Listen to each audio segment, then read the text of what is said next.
Bienvenue à ces grands plateaux de la mort. Les grands plateaux de la mort.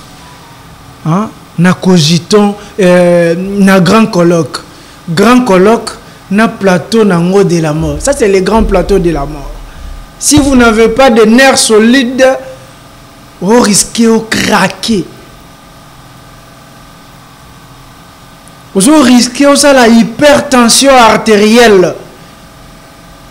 Les grands colloques du week-end commencent. Chaque dimanche à 16h juste. Restez toujours branchés. Bienvenue, chers téléspectateurs d'Antoine Télévision. Toye lelo na grand colloque. To panza kaka soke ko panzana. Menaïb Sabino awa. Et ça plateau et Pesakabino, le bon goût du jugement, l'esprit logique. Ah, on déplace Bomona. Débat moko fondé, rationnel, ou quoi apporter les bino un plus na vie.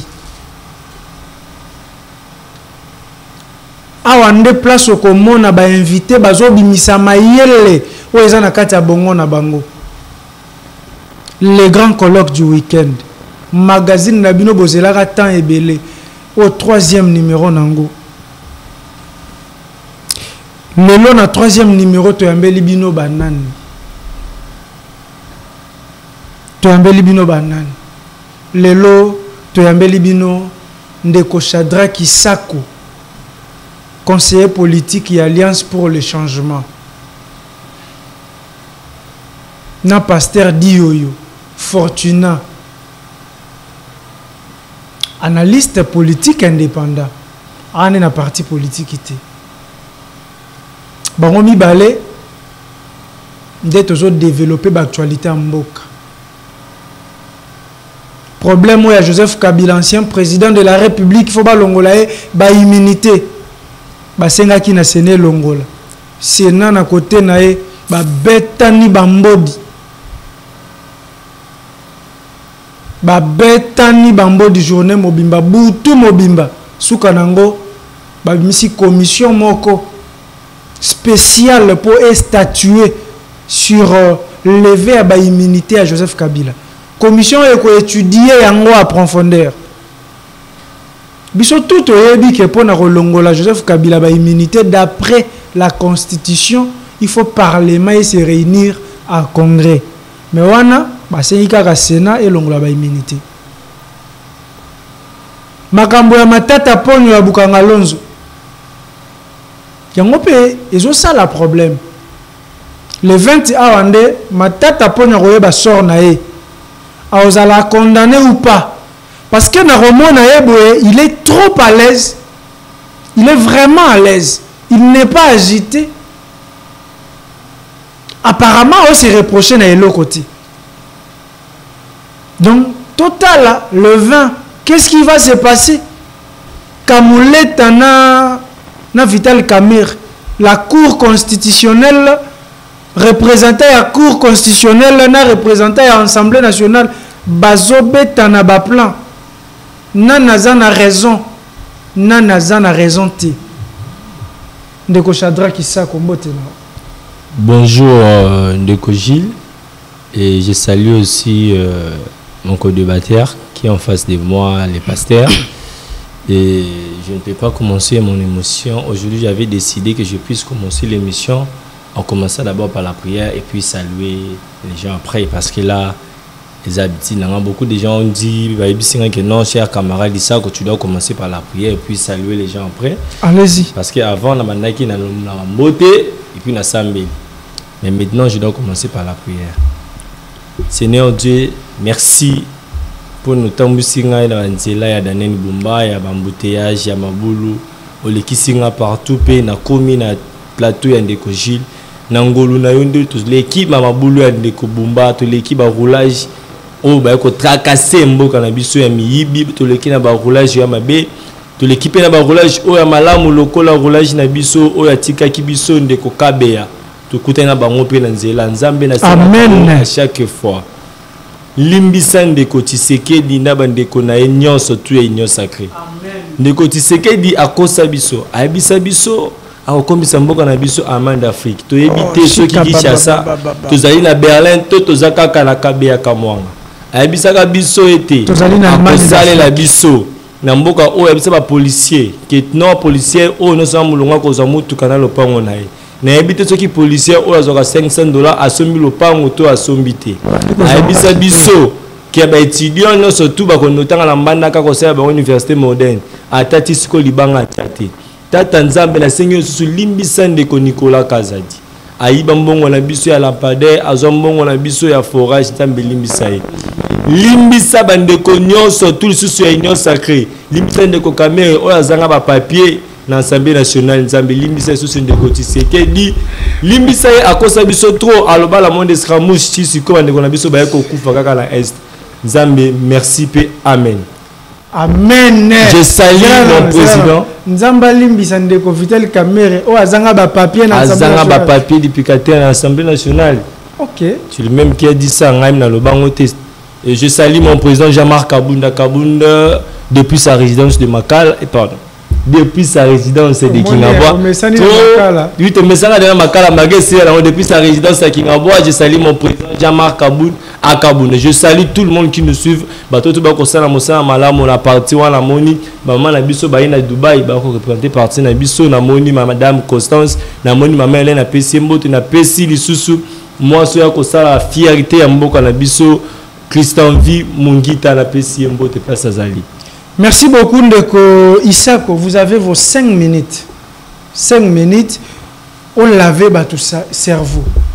Donc 5 minutes na opena ya ko laver tout cerveau sur l'actualité nyonso oyo zanango en dehors ya thématique na biso ya mkola lelo. Merci Ndeko Gilles, je dois d'abord commencer par rectifier maloba oyo sénateur Jekoko atiko loba na chaîne moko en place na habité ceux qui na kotanga kombo na yango na bo solo la politique na ndeko sango alobi ete le président Jean-Marc Kabunda za petit na e bayamba ki président Jean-Marc Kabunda etaki ba sango bien ndeko Jekoko le sénateur Jekoko alobi président Jean-Marc Kabunda za petit na e na habité petit na âge oui on a steps za petit na âge mais koloba ete président Jean-Marc Kabunda notable à Kingabota yaki koya bango bayamba ki et le ko pesa passe za nini on a ko comme ma passe za mingi les sénateurs je connais ayebi ko ça la comparaison entre notable na moto ya botamité ba natif à Kingabwa et ils makasa pa na ye Jean-Marc Kabunda aza mwana wa botamité na Kingabwa mais Jean-Marc Kabunda comme notable à Kingabwa dès lors maloba ko luba batu ba ko to yango ba œuvre na ye ils a papable oh batu tu ba ko mona yango ba ko simba pe ba ko se plan na yango le président Kabunda kuta terrain na biso ya ezaka salité terrain ya Jean-Marc Kabunda kuta yango bosoto les sénateurs je compte à la terrain ya a non c'est pas ka poto mais le projet Jean-Marc Kabunda il a yé a bon service terrain le projet Jean-Marc Kabunda a bon sanzela ya TP les sénateurs je crois depuis 2006 il a été député il n'a rien fait qui n'a pas auto fini tout comme on a que non ça c'est pour Jekoko ça Jekoko a fait ça il a rien fait ça na mbongo na moko bambongo ya bombaki to bolanda ka ete ba fond na impropre on a ko zo la revenir on a ko zo ya bonisa ka terrain waya le loco master de c'est qu'il inauguré par Jekoko a inauguré terrain wana na et s'il a été a bébi sa terrain wana mais le là ko benga ki non Jean-Marc Kabunda azali notable à Kingabwa te wana to uti wa pinde ko nanga Gilles Jean-Marc Kabunda il a été élevé parmi les grands notables à Kingabwa comme dit coordonnateur des grands notables de Kingabwa hier je koko ba noma ki ba sali ya moto a pensionnaire wana na la timoto na nukunia ko loba ete Jean-Marc Kabunda za petit na ye ba yamba ki na Kingabwa mais comme ko ba biloba loba Jean-Marc je koko a elo kuta mamoya ko loba ezaki naso asala ki esimba kite le président Jean-Marc Kabunda a botolé leadership wana mais pour la conseil c'est la dossier ya Jekoko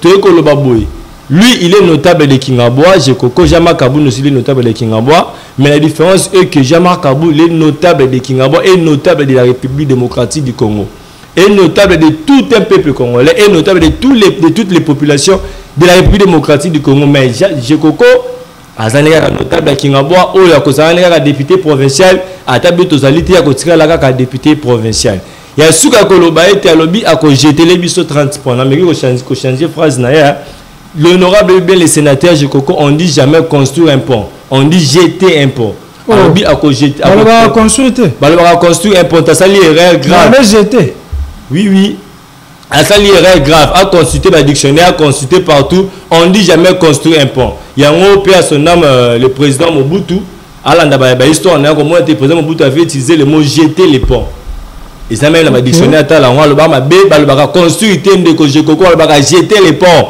alors donc jeter les biso 30 ponts na mikolo ko ya ko ngiyo les 30 oyo ba na Kingabwa tu ba ko zela ce qui a sali ya ngote ko lo ba kaka été le président Akabunde est le leader de Kingabwa et il restera leader de Kingabwa. Merci beaucoup Ndeko Isako. Merci. Chers abonnés, binomoro bozomona bomona ndenge monsieur Zokende. Bozomona ndenge monsieur Zokende. Tuzaka na ebandeli. Maintenant ndenge nazomona Ndeko Isako a un esprit ya bienti. Ndeko Isako azoluka déjà bando tumba zambara na ebandeli. Toi na bitsoka na ebandeli kaka. Ils ont un grand colloque. Moussala nangoka yango wana foko tumbaka choya ate il faut yebisa mutu ba vérité. Mara boyi ke bako benga présent na bango petite. Bon, soka lobi petit à âge, oh biso totali ni petit yango petit kaka. Voilà. To présenter bino invité na biso ami Balé. Invité na biso ami Balé. Ndeko Fortina. Mbote na yo. Mbote Ndeko Gilles. Na pesio mbote, c'est ma toute première fois Rosala na émission na bino grand colloque. Grand colloque. Na sepeli makasi na invitation na ndenge boyambi ngai. Toza wana pona kopesa makanisi pona mboka etambola malamu pe nazo banza ete émission ya lelo ekozala malamu mingi. Na pesi mbote na co-débatteur na nga za en face na nga asekisi nga la prière wa sali na seki mingi na seki makasi bato ya opposition bazaka kaboy eza matumboli eza ba provocation eza prière mo watalo le goro ya nolango tata nzamba ko yoka ngote po eza ba aventure mboka o ezotambola déjà bien ezotambola na nzambe elongo na nzambe mboka eza bien alors prière ko citer ba individu boy toza apona ko lobela ba individu te mais pona ko lobela république tozo bela mboka parce que président na ye kabunda ko leka mboko ekotikala même facha ko leka mboko ekotikala mboka eleki ba individu na valeur eleki ba individu na honneur tango yozo citer ba ndeko Jekoko awa. Bon, Jekoko a lobby français à Mabé construit un pont, balobara jeter un pont. Et ça problème c'est parce que l'erreur est humaine, à ça l'erreur à humain. Okoki jamais lapsus. Et ça lapsus, c'est un lapsus. Et Okoki jamais contenir personne rigueur, il y a langage à tenir devant chaîne ya télévision ou ya tangi combo parce que nakati ya Kingabwa mobimba bana Kingabwa ba otalanga mutu o asali bolamu ebele na Kingabwa ezaka ka Jekoko. Honorable Jekoko. Honorable Kabund, à part pont au terrain waya au ya lobby, à Salisuni. À part atangina banzela nzela nini nzela ka ya ndaku na eko bandana ndaku na ye ti abima na boulevard. Oh non, asala nzela nde pofona bima kana ndaku na ye. Asala libana Kingabwa nzela te ye wana za mfasi na nzela ni Kabunda tonga. Nzela bandi na ndaku ne toleki ndaku ka Kabundu wana leka ka ndaku ne na sekuna nzela ezali. Nzela zate.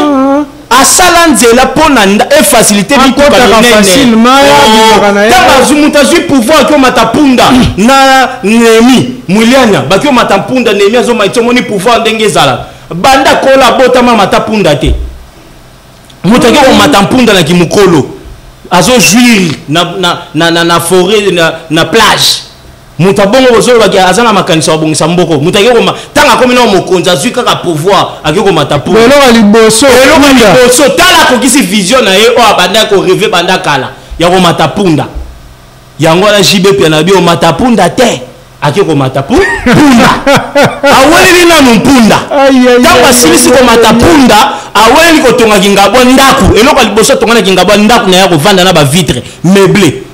Après, on va tenir nzelo bimina ndaku na ye ti boulevard et faciliter ye entrer na sortie. Nino ya tonga na Kingabwa. Jekoko tonga ba pont, Jekoko tonga ba école, tangela na école Kabunda tonga.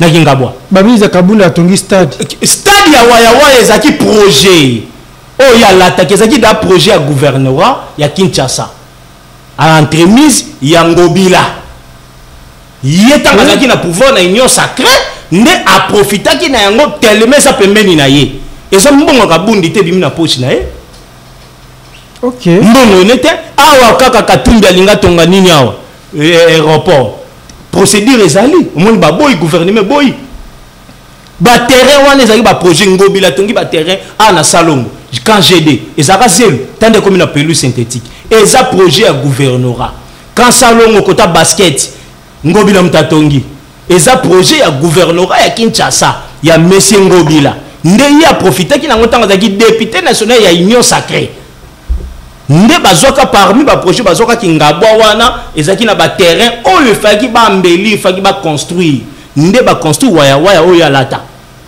atongi ni ok maternité ni natongi hôpital ni natongi Kabundi Kabundi aza président na nini oyo atongi alors botika ko mastriber population na kata ba chaîne à télévision batu ya H alliance pour les changements botika ko mastriber population na ba biloko le kuta ki ba hérésie au Kabunda fait ceci Kabunda fait cela mais c'est faux et archi faux na pesi mbote na bana ya Ngaba nyonso ba Holanda nga sikoyo naza natif ya Ngaba né grandi na Ngaba moko mwa pape na lemba na kolipe na lemba mais na botami na Ngaba hôpital Agape na Kikwiti et na pesi bana Ngaba nyonso mbote et Ngaba banda ezala Ngaba etikali nanu kozwa député te oyo azo répondre na ba attente ya population ya Ngaba Ngaba tozo souffrir na likambo etali premièrement électricité eza pasi na Ngaba tozino député te ko mema voix ya bana Ngaba yango na singi na bana Ngaba nyonso mbulu ezo ya élection ko ya bo sanctionner makasi ba eli nyonso ya Ngaba o ba osala eloko te bourgmestre ya Ngaba Aimé Lolinga tisiko azo bouger te kianza eza ko kufa kianza banda tronçon ya quand GD entre GD ti okoma commune Ngaba pe liboso ya commune maison communale full la monnaie salami wana full poubelle on a problème député ou bien eza problème ya bourgmestre ok eza la compétence ya bourgmestre salubrité communale eza la compétence ya bourgmestre na biso ya Ngaba il faut au travailler yango wana prédécesseur na yo l'ancien bourgmestre qui est venu de passer Télé Mukwanga avait quand même travaillé tout le monde qui biloko ne sur le terrain mais Aimé Lolinga bourgmestre ya Ngaba en tout cas tata la muka na bureau oyaka na no bureau retard 10h 11h 12h ngana komi na maison communale ba sela nga document bourgmestre azokota 12h aye 12h pour abima 14h yebisa ngai musala le temps to sala ngobongo bongisa commune ya Ngaba ngana za mwana ya Ngaba nazali natif ya Ngaba notable ya Ngaba mungongo na ngai ezali kianza ebonga kianza eza kokufa mutuka elingaki epanzanela nga wana alors to bongisa yango et papa ko sala nga tante yo lobi awa na déranger yote pourquoi votre position bazarabo o lobi na déranger yote o lobi na tiete na zaki calme na zotanga constitution na zotanga code pénal parce que tozana ba dossier ko débattre na tanga na téléphone na ngai o lotanga yo zo sala nga argument to ko pesa photo bimsa constitution par article to sala débat ya ba intellectuel no débat ya nzela sikoyo mama tuna muke Ngaba on dirait que la commune est-ce qu'il y a bien un revenu suffisant? Oui, revenu ezali. Nous sommes attribuer à chef de l'État le pouvoir et des compétences. Compétences ezali na chaque part il y a responsabilité gouverneur à un projet naé parce que gouverneur a bien ça comme bongo pour le fonctionnement de la commune chaque mois bongo wane kindara wapi. Le problème à Congo c'est le problème il y a ba dirigeant. Donc le bateka kabatu nyonso baza mabe et après na bato pe baza malamu bazo sunga chef de l'état pour musala et salama malamu et après na bato musu bazo sunga chef de l'état te yango mo na dénoncer parce que biso na union sacrée bato tondi makanyo nyonso ya malamu to beti maboko ya mabe to condamné wana eza mabe makamna dénoncer comme donc sacré ba nyonsologue baza belé te nyonsologue baza ebele ba bandimaka bagobaka nyonso mais biso toza parmi bato yo tolobaka o eza malamu tolobi ya mabe pe tolobi yango ndeti commune ya Ngaba to ko kanga maboko te misu te bana ya Ngaba ba contredire ngate nzele zate kianza wana eza ko kufa wenze ya Ngaba soki mbule beti poto osakana te ba mama moye bateka moye basala wenze zate Charles Mbuta muto honorable azalaki a Longwe tomoni rien de bon à part ba terrasse na ba canevas tongi o ya koti a honorable mo plaisir bolokole. Ça bouge pas en tout cas, jusqu'à présent il n'y a rien. Merci beaucoup Ndeko Fortina. Tozongeli sikoyo Ndeko Shadrack Isako. Ndeko Shadrack Isako tozonga pona to banda pena vrai débat na biso sur thématique otoyela ipenza lelo awa. Kabila menacé na ba immunité na faut ba longolé yango raison est que Kabila zo soutenir ba rebelle Kabila achaki makolo na ye na mboka oyo eza contrôlé par ba rebelle ba bien nyonso ya Kabila eza répertorié pour que nyonso eza la saisie Ndeko Shadrack Maloba mboka wayo. Merci pour la parole. Et avant que j'entame notre thématique, je dois d'abord répondre à mon camarade qui est en face de moi. Nous sommes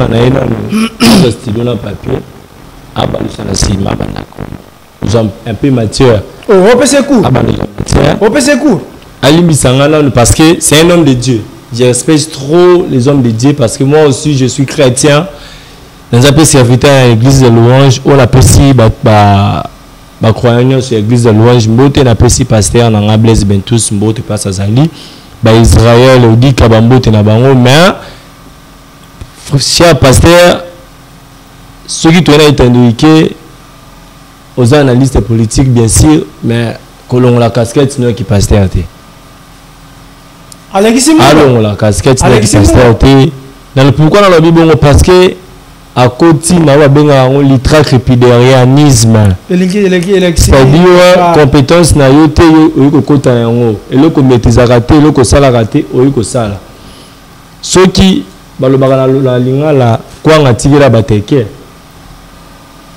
politique tikela biso kadiosha tikela UDPS tikela union sacrée tikela homme de Dieu qui est en face de moi bataka le potikeli trésor pour tout le tikeli pour tout ko yambo tikeli bago na biso ya seigneurs sur la pesi kombote tout ça na Félix Antoine Tshisekedi le meilleur gardien o ya kesalité PCP sous mbote alobi le sambo la ngai e komba kité ndeko tu es pasteur bible le bito sambe la pour autorité na biso monsieur Félix Antoine Tshisekedi akosa ba kongomani na sengi na Nzambe o ya biso ba congolais Nzambe oyo ndeko J Nzambe na yo homme de Dieu alimbisa ndeko Tshisekedi aloba wa transformer biso ba millionnaire je ne sais pas est-ce que comme millionnaire dans le régime Tshisekedi winner on comme millionnaire faut beta winner mais oui pendant comme millionnaire so bet winner té on millionnaire té donc moi j'avais même oublié d'amener mon papier à winner ah voilà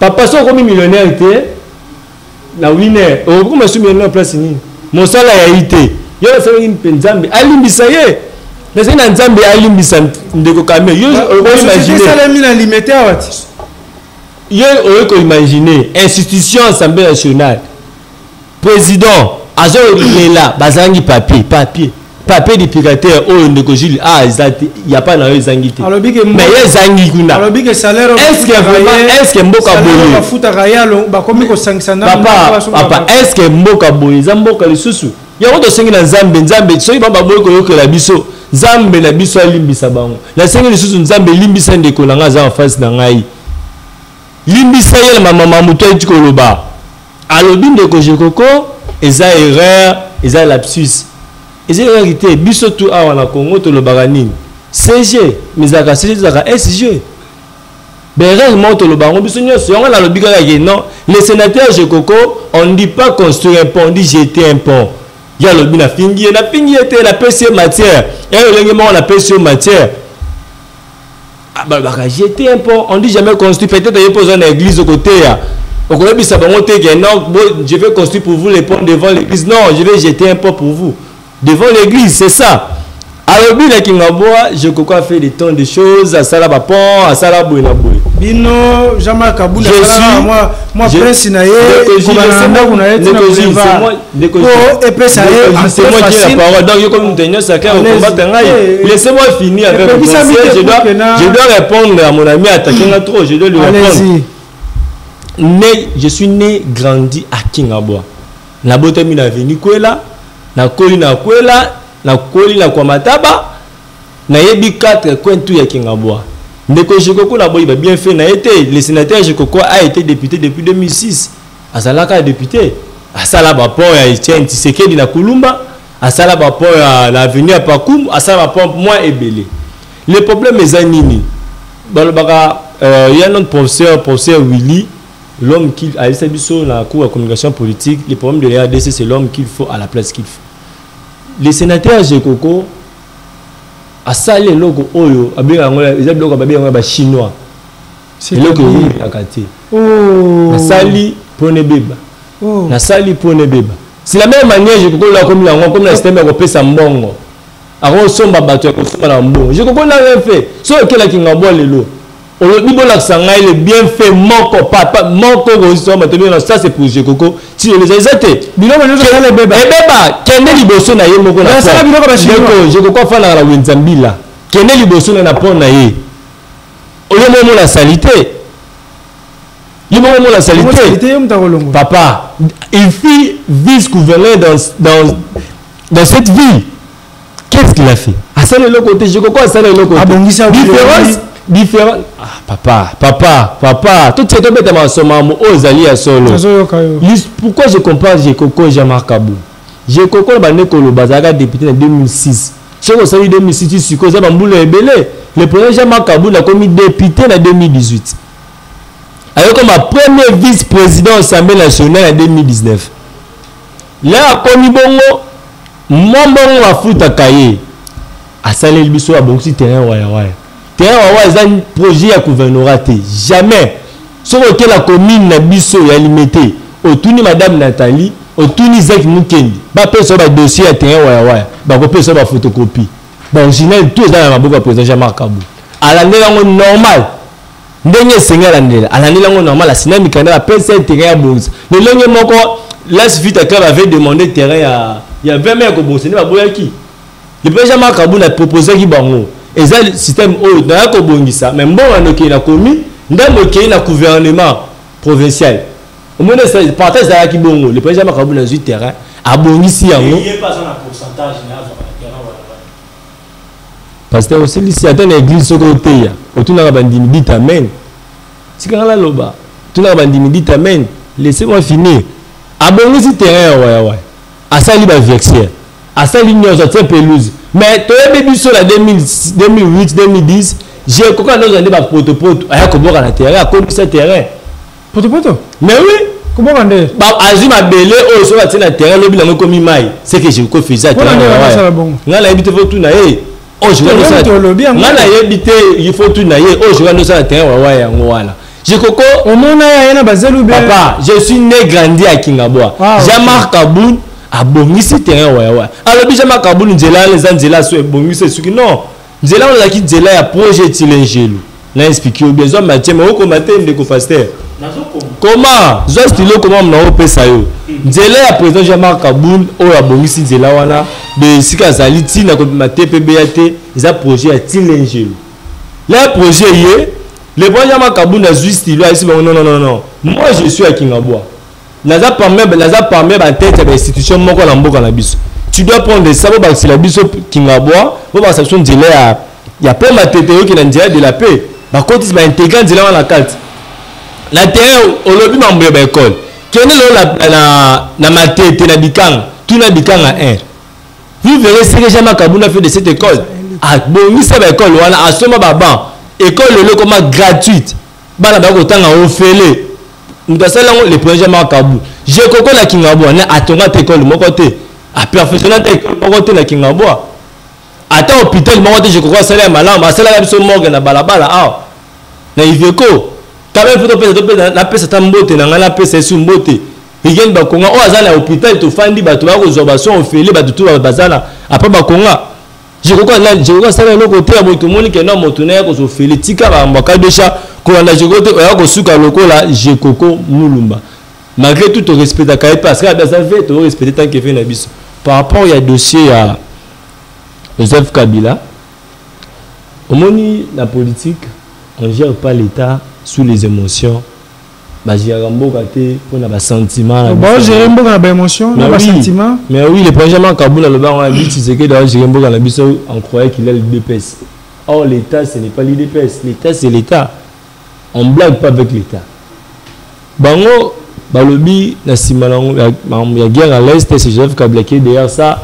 ils doivent condamner balongola les militaires Joseph Kabila mais n'est ko ibati les présidents tu sais que dit et ses acolytes là de Konabi soit en face bako le ba été moto na sima ya guerre à l'est c'est Joseph Kabila donc le président tu sais que dit azala 3 maloba yemoko guerre na biso ali nanga yemoko guerre na biso ezali Kagame yemoko so comme na Kabila et pourtant na sima nango susu aya kotinda bato bageni na sima nango négocier ba négocier la Kabila to ba négocier na nanga parce que binanga leke lilingi ya pamba je ne sais pas qui va négocier avec eux lelo ba ko lo baba kanga biloko Kabila balongola militaire na lobby donc on a pouvoir lobby te bango ko se e ko kanga mela bango yango biso ambo Joseph Kabila to ko lo baboy lelo pasi ya moninga to ko sepela e bongo pasi ya lobby parce que nous devons se préparer parce que nous devons bosser lelo si ba condamner Kabila combien de gens ba chômeur na mboka na biso oh ba chômeur ndenge nini ndeko Gilles aloba ngo partout le mécanisme ni ba 1000 fois ambisa 40 fois était le président honoré Joseph Kabila a fait des choses que les quand même si c'est qui dit na mboka na biso le président Kabila atika ba œuvre o lelo ba jeune congolais bazami sala ba yeko sala bokangi Kabila ndenge ndeko Constant Mutamba o lelo mbo suye moko mbo suye mukolo mbo détournement ba lukeli moko toujours 39 millions de dollars ayi ko loba apparemment 39 millions ayi ko loba papa ndeko Constant Mutamba mbo na ye moko memaki suye moko ayi ko loba ete va confisquer bloc de Joseph Kabila lelo so a confisqué que tout ça la calcul malembe il y a qui marché c'est belé ah bana basala ka ba indien to ba congolais ezala Kabila na on peut ça ka maloba papa na ngati kanga la loba ba total ezala ka belé ah et ya Kabila te bazali partenaire ngo lelo so bokani Kabila là la signaki contrat na bango partenaire na numéro 1 combien de stations ba moli bazala ngo lelo so bokani bango biloko na bango ba jeune ba ko ba ozunga ba kuluna ba kangi biloko ya 17e combien de congolais travaillent là-bas batika le kuta la meilleure des choses à faire eza kendeko Augustin Kabuya kanga monoko la meilleure affaire c'est que bazo mbongo batia na armée bazo mbongo basunga pour la population na biso batika kokufa na est ya mboka ba Kabila azali na eloko moko te na sima na yako bandi pe na yako lo ba partout Kabila azali cause ya guerre na biso te bon cause ya guerre innocent Kabila ai cause ya guerre na biso te ba sala makambo o esengi ya ko sala batika kokosa biso bazo kokosa population congolaise bo sala o esengi ya ko sala ceux qui ont commencé à faire des choses, c'est pas une loi comment on dit qu'on a un autre fan qui a un coloba. Alors oui combien de bons bini na Sénat kuna pour na kaka ça la congrès na bango. Nde ba ucho ça. Mais oui, ba oui toi. Mais ndia ba ucho ça la pour na longola. Mais oui, moi belé. Et belé a plus de temps sur le cause, on a vu combien de bima. Tout ça c'est dans une monde batini na armée. C'est dans une monde on a la police na Kabola ba policier, Kaboli ba soldat na est. Ça peut aussi faire la guerre.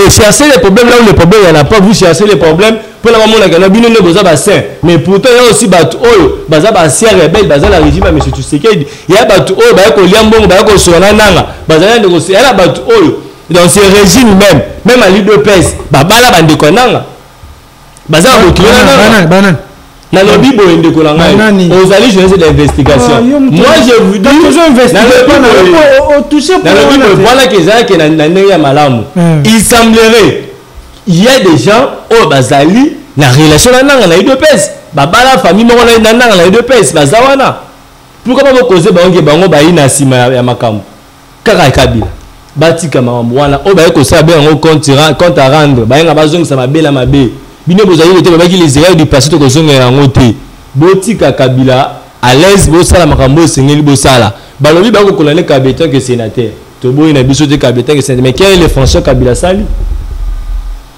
Domoni Kabila ba preuve que Kabila chef d'état le Kabila za bazu pani baba Kabila za na est taka bango isu bo vérifier te bondimi Kabila na est na est la vérité mais ndeko nanga to lo bango Kabila tika te makoni na est te oh nanga lo bien Kabila te makoni na est est-ce que nanga linga ndima ke Kabila te makoni na est papa nanga lo bien te makoni na est te biso na yo to za awa Costa Mutamba na Kinshasa Costa Mutamba tiko te makoni na est te na est kuna te même le président de la République mo ba ko kino chama kolona e nanga mtaza kuna lo abanga pon yemo lo ba yemo faut tout na ya parce que l'autre fois lo ba ki akocha a kolofana na est mbo na siko ya fandati donc problème à solution ya Kabila cher Jules batika ko sala ko kosa kongomani ba sala mo singeli ba sala ba chambongo na mais balo ba policier na ba ki policier comme na $500 ba tia ngaka bongo za impliqué parce que j'ai na condimenter sur $500 na condimenter si en réalité sur $500 ben on va mambo ya Kabila ti bon ceux qui le ba misi ba preuve que Kabila za complice ceux qui za preuve bon ne te condamner pour l'instant dans présumé d'innocence ceux qui za mambo solo on va accepter mais on te ko le besoin distraction oya malamu ba ko sala te za distraction ba tika distraction mutu ba distraction pendant la lobby Bamoni, c'est ça les familles ici. Oh, ils ont la biso. Balobi. Est-ce que vous avez vu? Chef de l'État Moutalobagi. Chef de l'État lobby. La personne la mieux informée de la République. Il est aussi la mieux informée. Il a la moins d'escramouche. Ceux qui disent ça, c'est moi que Betty. Les mieux informés. J'ai fait les seulement d'Afrique. Les mieux informés. Alors, bah, qui m'a la biso et Koufaka, les mieux informés. Il fallait que c'est ma mobile dans beaucoup la biso. Toyebi régime à Tshisekedi, Toyebi régime. Il y a monsieur Tilengelou ndenge lobamaka ndenge basukelaka tena Kabila wana bako loba Kabila lolo so bake ba bia ke négocier na Kabila libana mboka bako ndima bako boya te bako ndima OK merci les mêmes actions produisent les mêmes effets merci beaucoup ndeko Shadrack Isako tolingi to pesa sko maloba et pas ya ndeko ala babo solo parce que ça homme de Dieu nazo répéter merci Allo Babo Solo parce que Aza homme de Dieu. Donc, Marion Salobaki Liboso a kosaki te. Waneza badir yandeko Shadrack Isako. Ya pasteur Dioyo. Premièrement, non, lelo, c'est la pardon. Pona nini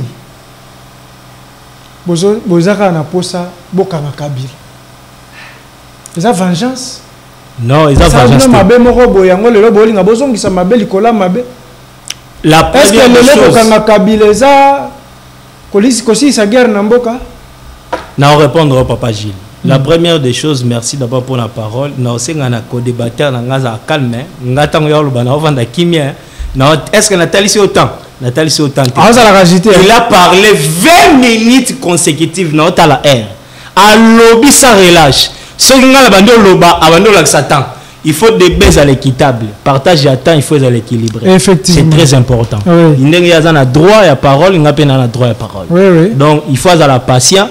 Na babiloko ezobima tant azo loba a cité combo ya honorable Jekoko avec beaucoup de la légèreté, il faut pas supporter. À supporter tant on a la kabunda avec beaucoup de la légèreté. Donc c'est les droits et la politique. Na politique il est comme ninga za raté. Na politique il est comme ninga za raté. Na politique et la question d'intérêt. Na yo ki ba résime ko loba mi belé bon. Nazo comprendre que le débatteur n'a trop terre à terre. Toujours le sur droit. Toujours le droit sur lever à ba éménité à Monsieur Kabila. Alors belong avec légèreté et cette question très sensible papa Gilles. Et cette question moko oyo ezo senga beaucoup de réflexion parce que cette question il y a droit ils a relevé la science et zo senga réflexion mutu fait ça. Il faut qu'on raisonne sur question parce que cette question est liée mutu moko aza n'importe qui te, mais aza aussi une personnalité politique. Un ancien chef de l'État. Et puis sénateur à vie. Il faut comprendre, l'honorabilité étant que sénateur, non ancien président de la République. Il faut mettre ça en tête. Merci, tu peux avancer. Ok, d'accord. Nayoki alobeli, oui, na noté. Nayoki alobeli makambo ya Kabundi, a Kumisi, a Tomboli na ozongela siri yango te, mais na koyebisa ye ke à revoir l'histoire ya Kingabwa très bien zamona Kingabwa. Jekoko azali une personne très importante na kata Kingabwa. Bana Kingabwa ba Holanda nga ba contredire ngate.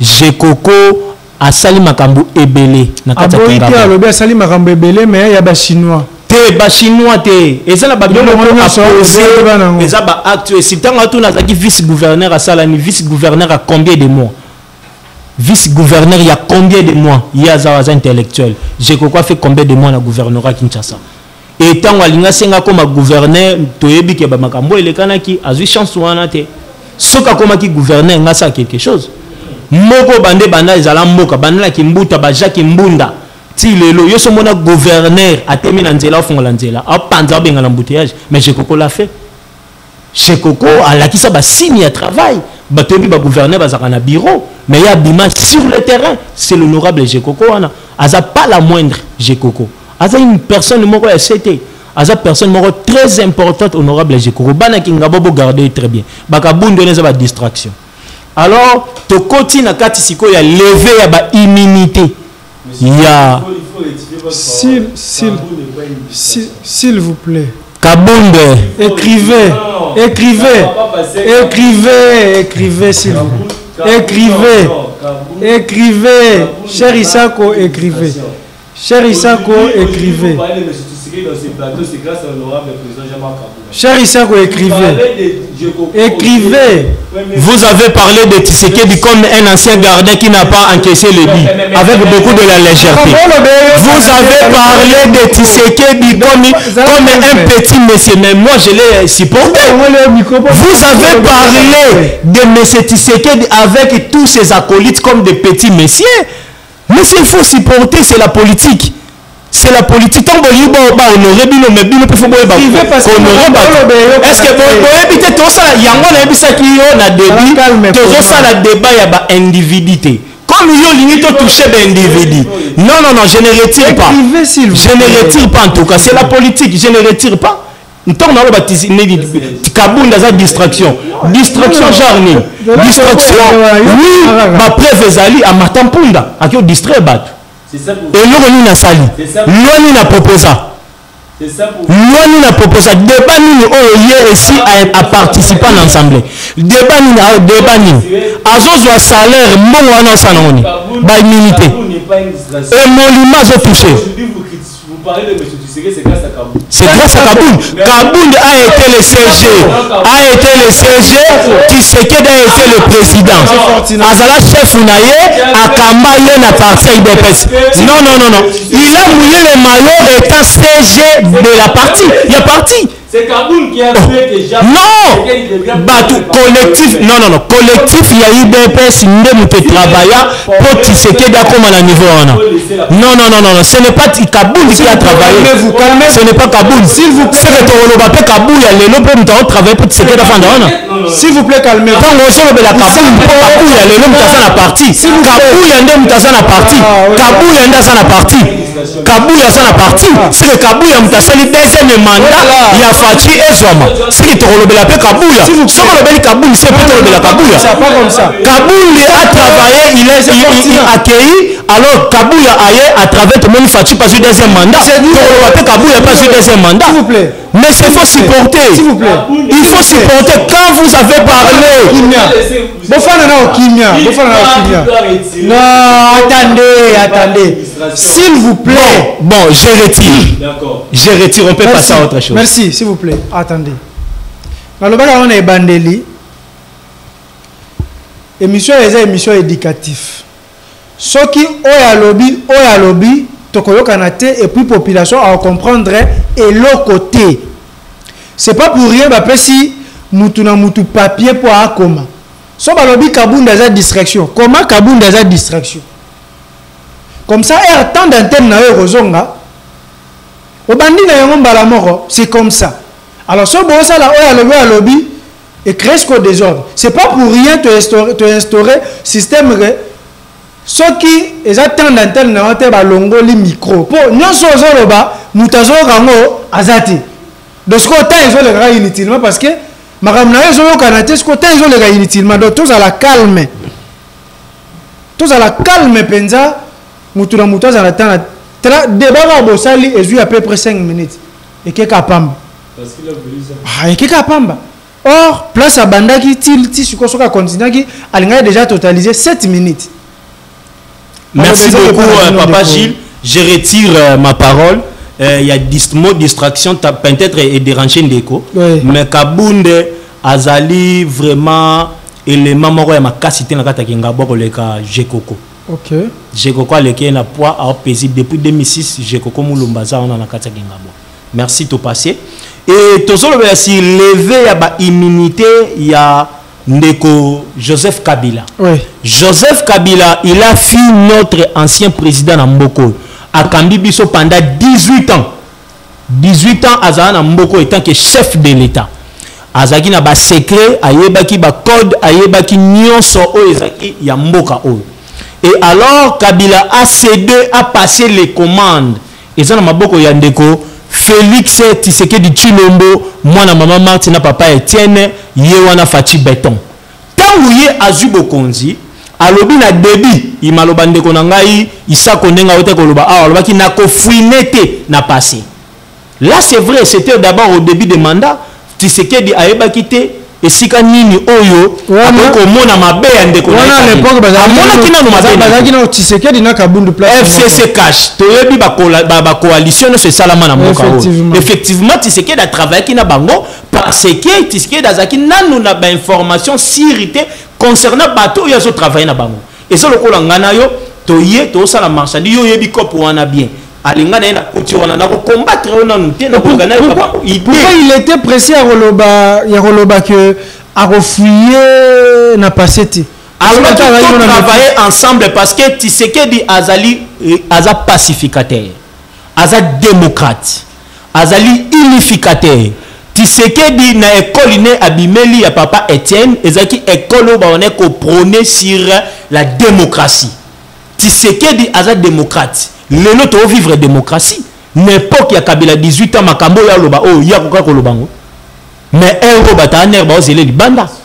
Mais héros à quelle direction ba kagoulé ye place à quelle to yebité. Mais le nôtre au loba pe to bimata o tambola. C'est grâce à Tshisekedi là Fati Béton. Nous kwantombolo. Tango ye aye. To moni moi Makambo changer état de droit, liberté d'expression et koti et ça cause na bon parce que ba on est ko prôner sur état de droit. Tant où y a yé, habite travailler na bande konanga nyonso ba kongomani, to sangana, to tsa loboko moko pona mboka ekende liboso. To moni yango même na Guinée, président oya kendaki, oya koti jeune le président guinéen wana, nande konaye oya travailler comme président, au monde bazo travailler na premier ministre na e, mais dans la main habite sangana pona mboka ekende liboso. Ndenge petit sekeda dingaki ba sangana na bande konaye FCC po mboka ekende liboso. Mais bango tellement bazalaki risé, bazalaki trop assoiffé de pouvoir. Pour le bango pouvoir et comment qu'il a la propriété privée na bango. Pouvoir et comment qu'on la maboko na bangote. Ils ont voulu à tout prix ravir le pouvoir. Tu sais que la coûte na ba coq à Jean Bébélé na mandat na surtout la première mandat. À travailler bien à cause ya batouana. Baché ba bâton de roues et belé. À ça la possibilité projet et simbité projet et simbité projet et simbité pour la batouana FCC. Si aeko ça la séparation à carbone na bango FCC cache coalition et Koufi Tshisekedi la tika indépendant pour travers ce qu'on a mboka na e amema mboka na e na borai. Mais batouana tellement bazaki toujours na ba idée na bango na mutu. Ba bimi ba mboka et loko bakende ko sala to yebité. Après certains temps, monsieur Nanga wana lelo yazolobela avec beaucoup de courage. Ya yebe loko tindi monsieur Nanga te kuna na est. Ni tindi. Et loko liboso tindi monsieur Nanga eza ba carré minier. Oh. À cause de Bakare minier, ne monsieur nanga boti en likuna le kayeko anga bomabel. Likuna Bakare minier. Bakare minier salini. Kare atasuki azaki son bon, n'habite ni les autres PC dans nos droits. Azala na Bakare minier bon, n'habite ta que individu ancien président Seni. Carré minier aye ono tu sais que dans le bino ba opérateur union sont minières. Il faut ba kotana registre bazala en ordre. Parce que kuna na est Bakare minier zaki en désordre régime o yazo à défendre le lieu à 18 ans. Et boto la Bakare minier même na ba patron so ba individu musu baza awa. Ba boto la ba en désordre. Yé nani nanga azwa Carré minier wapi. Nana pesa nana tekele yango. Subitement bou azana Carré minier. Tu sais que dit alobi non Bakare minier non se faut zonga na droit y a l'état. L'état congolais il faut gérer Bakare minier. Ndesika oyo combat et bandaki entre Tshisekedi na nanga yango wana. À cause de Bakare minier. Tshisekedi a ravi Bakare minier nanga boti likunya aloki ba pese sous poste. Kaka na gouvernement Tshisekedi a boli à cause ya biloko wana ale abimi. Aki ko tomboka. Aki ko sala rébellion. Aki ko sala AFC na ye naba allié na ye ya M23 ya Rwanda naba Rwandais. Mutu alingi mboka na ye. Est-ce que ko sekende ko s'aligner naba ennemi ya république. Batu o balingi bino bozana kinete bo avancer te. Tebi bien histoire ya Rwanda. Depuis 30 ans Rwanda bomaka na este. Tant yoke ko sangana na ba génocidaire. Batu bamelaka makila ba sanguinaire. Oki ko sangana na bango. Po boya bo combattre mboka na bino. Boye bo pesanga mandoki na kota na mboka na ngai na boma après na kozwa pouvoir bino na kopesa bino autant. Ale baki ko sala rébellion na bango. Rébellion baki ko sala wana lelo biso no totoyebi histoire ya est wana place esukaka. Esukaka na brassage na mixage.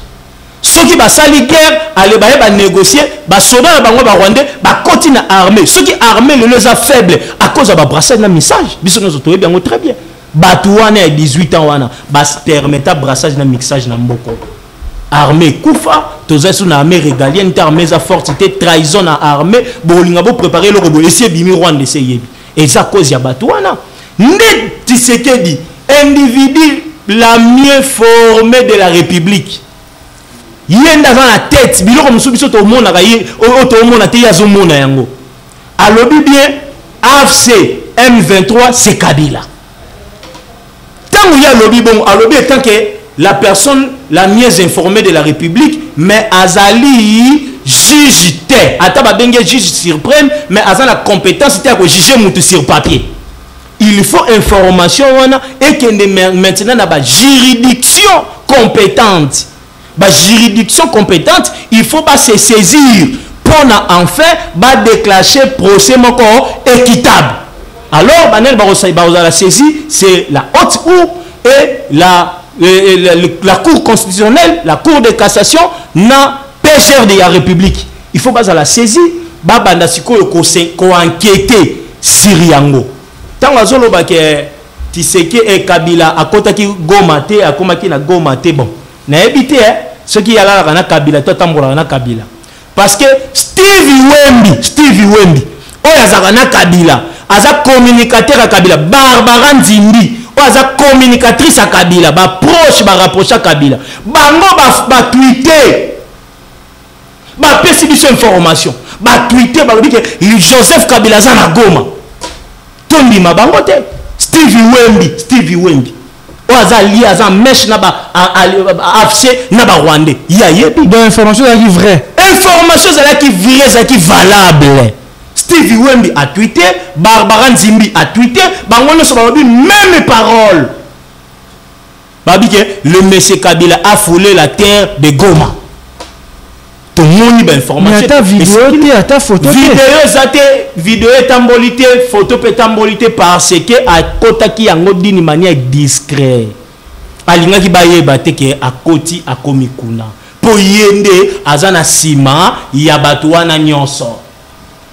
Dis-moi, dans ce pays, Nanga a quelle monnaie, Nanga a quel argent, Nanga mbongoni na koza nango a organisé toute une rébellion. Nanga, mbongoni na nango, Nanga a soutenu na ba main noire. yango wana il faut que déguiser ba main noire wana. La première des choses pour déguiser la main noire, Tshisekedi a joué sur le plan diplomatique, monsieur. Sur le plan diplomatique, Tshisekedi a parcouru le monde. A tamboli pour nous gain de cause, il y a ko dénoncer tala naza agressé, bato bazo bundisanga za Rwanda. Banda 18 ans, tous la guerre na est na président na Kabila, ex-président. Et ce moment incita à Rwanda, a pointé du doigt na Rwanda. Tout premier président est pointé du doigt na Rwanda za Tshisekedi. Alobi ba Rwandais mutu bazo agressé biso, M23 baza ba pantin, ba coquille vide. Eza Kagame. Tout le monde Kagame nda azuki pelekese. Ba sanction et quoi de par-ci par-là dans le monde. Pour nini diplomatie agissante ya M. Tshisekedi. Tant voici ça suki wanate achembongo misolo na armée.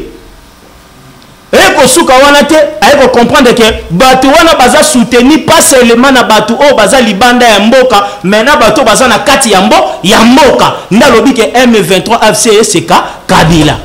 C'est que Kabila a part des choses dans les Cambo Etali guerre ya est. Azo se reprocher na quelque chose. Pourquoi trop d'agitation na quand FCC. Bango nyonso baza agité, Banemi, Baramazani, bango nyonso baza agité. Pourquoi agitation na kana bango? Pourquoi batangi Katumbi te? Pourquoi batangi Yekabundi na ete? Pourquoi batangi Fayulu te? Pourquoi batangi batwana non sauté? Mais ba ko tanga Kabila. Est-ce que Tshisekedi dans un liboma potanga Kabila? Tshisekedi a travaillé dans Kabila na coalition. A dit monsieur Kabila très bien. Et tu dis bien na mboko Kabila zalaki d'abord militaire, ancien chef d'état-major. Kabila connaît l'armée. Kabila dirigeait l'armée rwandaise. Kabila dirigeait l'armée là-bas quand son père était d'abord à Makia et Wabora. Kabila avait dirigé l'armée. Kabila maîtrise bien la notion de guerre. Kabila maîtrise. Si Tshisekedi a cité Kabila, c'est que Tshisekedi connaît très bien Kabila, se reproche à quelque chose. Alors, pour quelque chose, on a établi, il faut droit et intervenir. D'abord, les magistrats compétents, il faut à ça là-bas enquête. Ce que si enquête, il n'a pas enquêté, c'est alors ça c'est quoi annoncer procès. Avant procès à annoncer, il faut token de lever ba immunité. On ne konanga azobosana. Kabila tant tozoba azana deux titres. Et li kolobate ke ba titre wana ezali ba titre moko éternel ko okufate to ko longwate. O de ko longwana. Mais ko longwa ce qui ba ensemble et réunir na donc na deux congrès na deux chambres de parlement ba ko longolango. Même ancien chef de l'État, même sénateur à vie. Sénateur à vie est un titre honorifique. Sénateur à vie. D'abord, il y a sénateur. Sénateur, il ne faut pas voter. Effectivement. Kabila va voter. Dis-moi, Kabila va voter. Kabila va sénateur, il y a province ni. Il y a Nyos. Ah, ça c'est il y a pas de Nyos. Il y a un titre honorifique. Sénateur à vie. Ah, ça sénateur selon la Constitution. Pas selon la vote. Parce que ceux qui toquent sur le vote, il faut pas voter. Mais pas voter. Donc pour pas élever l'immunité ou un sénateur à vie, il faut deux chambres et un congrès sanini et fanda. Yango no moni ba saisir inanu Sénat. Pas à kuna na sénateur. Sénat d'abord bah oui d'accord tu peux élever l'immunité pour te élever l'immunité bah ben deux chambres ba fandi. Ba discuter sur yango après ba élever ba immunité ba pesi sikolo makasi na PG pour la poursuivre sikolo le bati ba pesi ka Sénat longola parce que Sénat azali organe aza compétente na bango na ye azo gérer parce que aza sénateur aza député c'est que ça le m'a deux fois et ça le m'a deux fois non et ça le m'a deux fois et ça le m'a une fois quand on dit Sénat longola bon Sénat aza na pouvoir et ça deux chambres na mi balé sur mais constitution le la appel na ye a ça l'appel na chambre basse OK pour ça na pesa nga makasi pour soutenir nga mais Sénat de mutaza na pouvoir Sénat azo gérer c'est ndeko sama le comte de Kenge il est dans un pouvoir ya kopesa makasi na makambo wana yende mutazo gérer Assemblée nationale ba ya deux chambres en congrès so totangi loi babi deux chambres en congrès soki Sénat et qui kolongola immunité pour ceux qui ezaki Sénat yemoko pourquoi Sénat a créé tripartite pourquoi Sénat a déclaré huis clos batanga dossier bien pourquoi ba créer commission spéciale ba commission oh après ça ngo 72 na kata commission wana assemblée nationale pe kozala interpellé bakoya ba statuer sur les dossiers après ba créer sikoyo plénière na plénière wana qui sont contre qui sont pour ba député ba kozala ebele ba voter pour ba lever ba immunité ba déclarer bien sûr ba voter que non bolongola été ceux qui ba de bango wana nde basa na décision ceux qui ba déclarer ba boyi ba voter non ba zebele a olonga ba immunité te alors eko senga ba manœuvre mususu esala ma par après kaka bango pe kaka to zongela bango pona ba pesa biso makasi PG ba manœuvre wana ko corruption. Non, pas corruption. IDP, c'est pouvoir à Fatché, la corruption. Ok. Pouvoir à Fatché, tambola malam. Ok. Corruption, na mboko tebi, bata 18 ans, combien de fois ba corrompre batu? Na mboko, batu ba corrompre batu, to yebi ba oh, ba corrupteur bango yo. Bata 18 ans, baza. Corruption, kanyaka na mboko, e bandi na Fatché. Kanyaka, e bandi na Fatché. Kabila ye kamoko kabila na ba Mouiliana ba professeur Variste Bouchabe ba ngonyo sona ba ndemi wa commune obe mina konzala nzoko ba mova sakania ba rimagie ba ngonyo sona ba corrupteur. Et puis ce qui est grave AFC ngwa nanga wana batu ba okota mingi ezaka batu FCC. Pourquoi batu FCC? Oh oui ba rimagie ba batu wapi FCC. Ok. Ebele bato bazana AFC wana ezaka bato FCC oyo FCC 18 ans oyo azo défendre. Pourquoi ka bango nde baleki baza lésé ko leka République mobimba ezaka bato musu ba lésé te. Pourquoi Fayulu pas aki lésé na mboko akenda te poani asa la rébellion te. Ah non réclamer la vérité de réclamer kaka aksa asima mando kité pona ni ye mopa bari magie bango nyonso wana baza lésé na nini babomi famille na binoté basimbi le côté ni les autres dérangés bango motivé bon ba kende rébellion. Il y a quelque chose qui mauvaise gouvernance. Il y a l'anguille sans mauvaise gouvernance. Bozo diriger mboka bien te Congolais zo kufa nzala Congolais zo tambola makolo Congolais souffrance leki makasi Congolais komi pena ko sala comparaison lobi ndenge nazaka na 2010 na ndenge nazana na 2025 2010 kutu souffrance ezalaki mezalaki moins bien par rapport à souffrance à lelo ndeko nanga na koyebisa yo na 18 ans na mboka oyo eloko ya malamu oto tikali na yango na 18 ans mboko ezaka nini ezanini tolo bezani na 18 ans o bango ba ko défendre oyo 18 ans to tikali kana ba riche. OK. Eloko malamu ba riche na ba riche mboka ya souffrir mais ba riche belé bazwi mbongo nde bazongonde bato wana bakomi ba riche oyo ya o défendre totika na ba riche ba millionnaire eza banani eza bango bata 18 ans lelo bango wana so ba olinga so pouvoir eloko oyo Kabila zo sala azolinga azwa pouvoir zongela présidence par force bref il y a histoire yango wana. OK pour ya mona ki ko pouvoir asimbisi yango après un temps à récupérer a comme ce qu'on a besoin à soif de pouvoir. Merci beaucoup. Le pouvoir par force maintenant la rébellion et collecté Fati Beton mokengele à peuple là pour na ko surveiller torokena bango suka. Merci beaucoup ndeko Dio Fortina. Ah grand colloque. Ah grand colloque. Grand colloque. Émission émission yo soki ezate mobulu émission soki ezate mobulu émission soki ezate mobulu naïbisa bino le plateau de la mort le plateau de la mort le plateau de la mort soko zana ba nerf solidité au sa crise au perdre hypertension artérielle ou bien sali hypotension artérielle ou bien sali hypoglycémie bambodi nde bambodi foya mobimba poso ya mobimba te ma plein ndeko Isako bino motema mabe nini esa bino po bo soutenir ka bato bakoti rébellion. Ndeko Jules, merci pour la parole. J'aime bien vraiment vos questions. Elles sont trop pertinentes. C'est pas limite du sous parce que j'ai en face de moi un homme de Dieu sincère, très calme, très beau, éloquent, très à l'aise. Il a prouvé au monde qu'il a prouvé au Congolais, il est un bon pasteur et un vrai pasteur. Pourquoi je dis ça? Naïbissé a retiré à propos pour le président Jean-Marc Kaboun, d'un traité qui a zali distraction pour l'Amboka. Il a vite retiré ses propos. Merci. Azal le rôle à pasteur, monsieur soutien, azal le rôle à le président Renaissance Cité, qui est azal pasteur. Azal le cas président Renaissance Cité. Il y a un pasteur vraiment approuvé. Renaissance c'est Camerounais.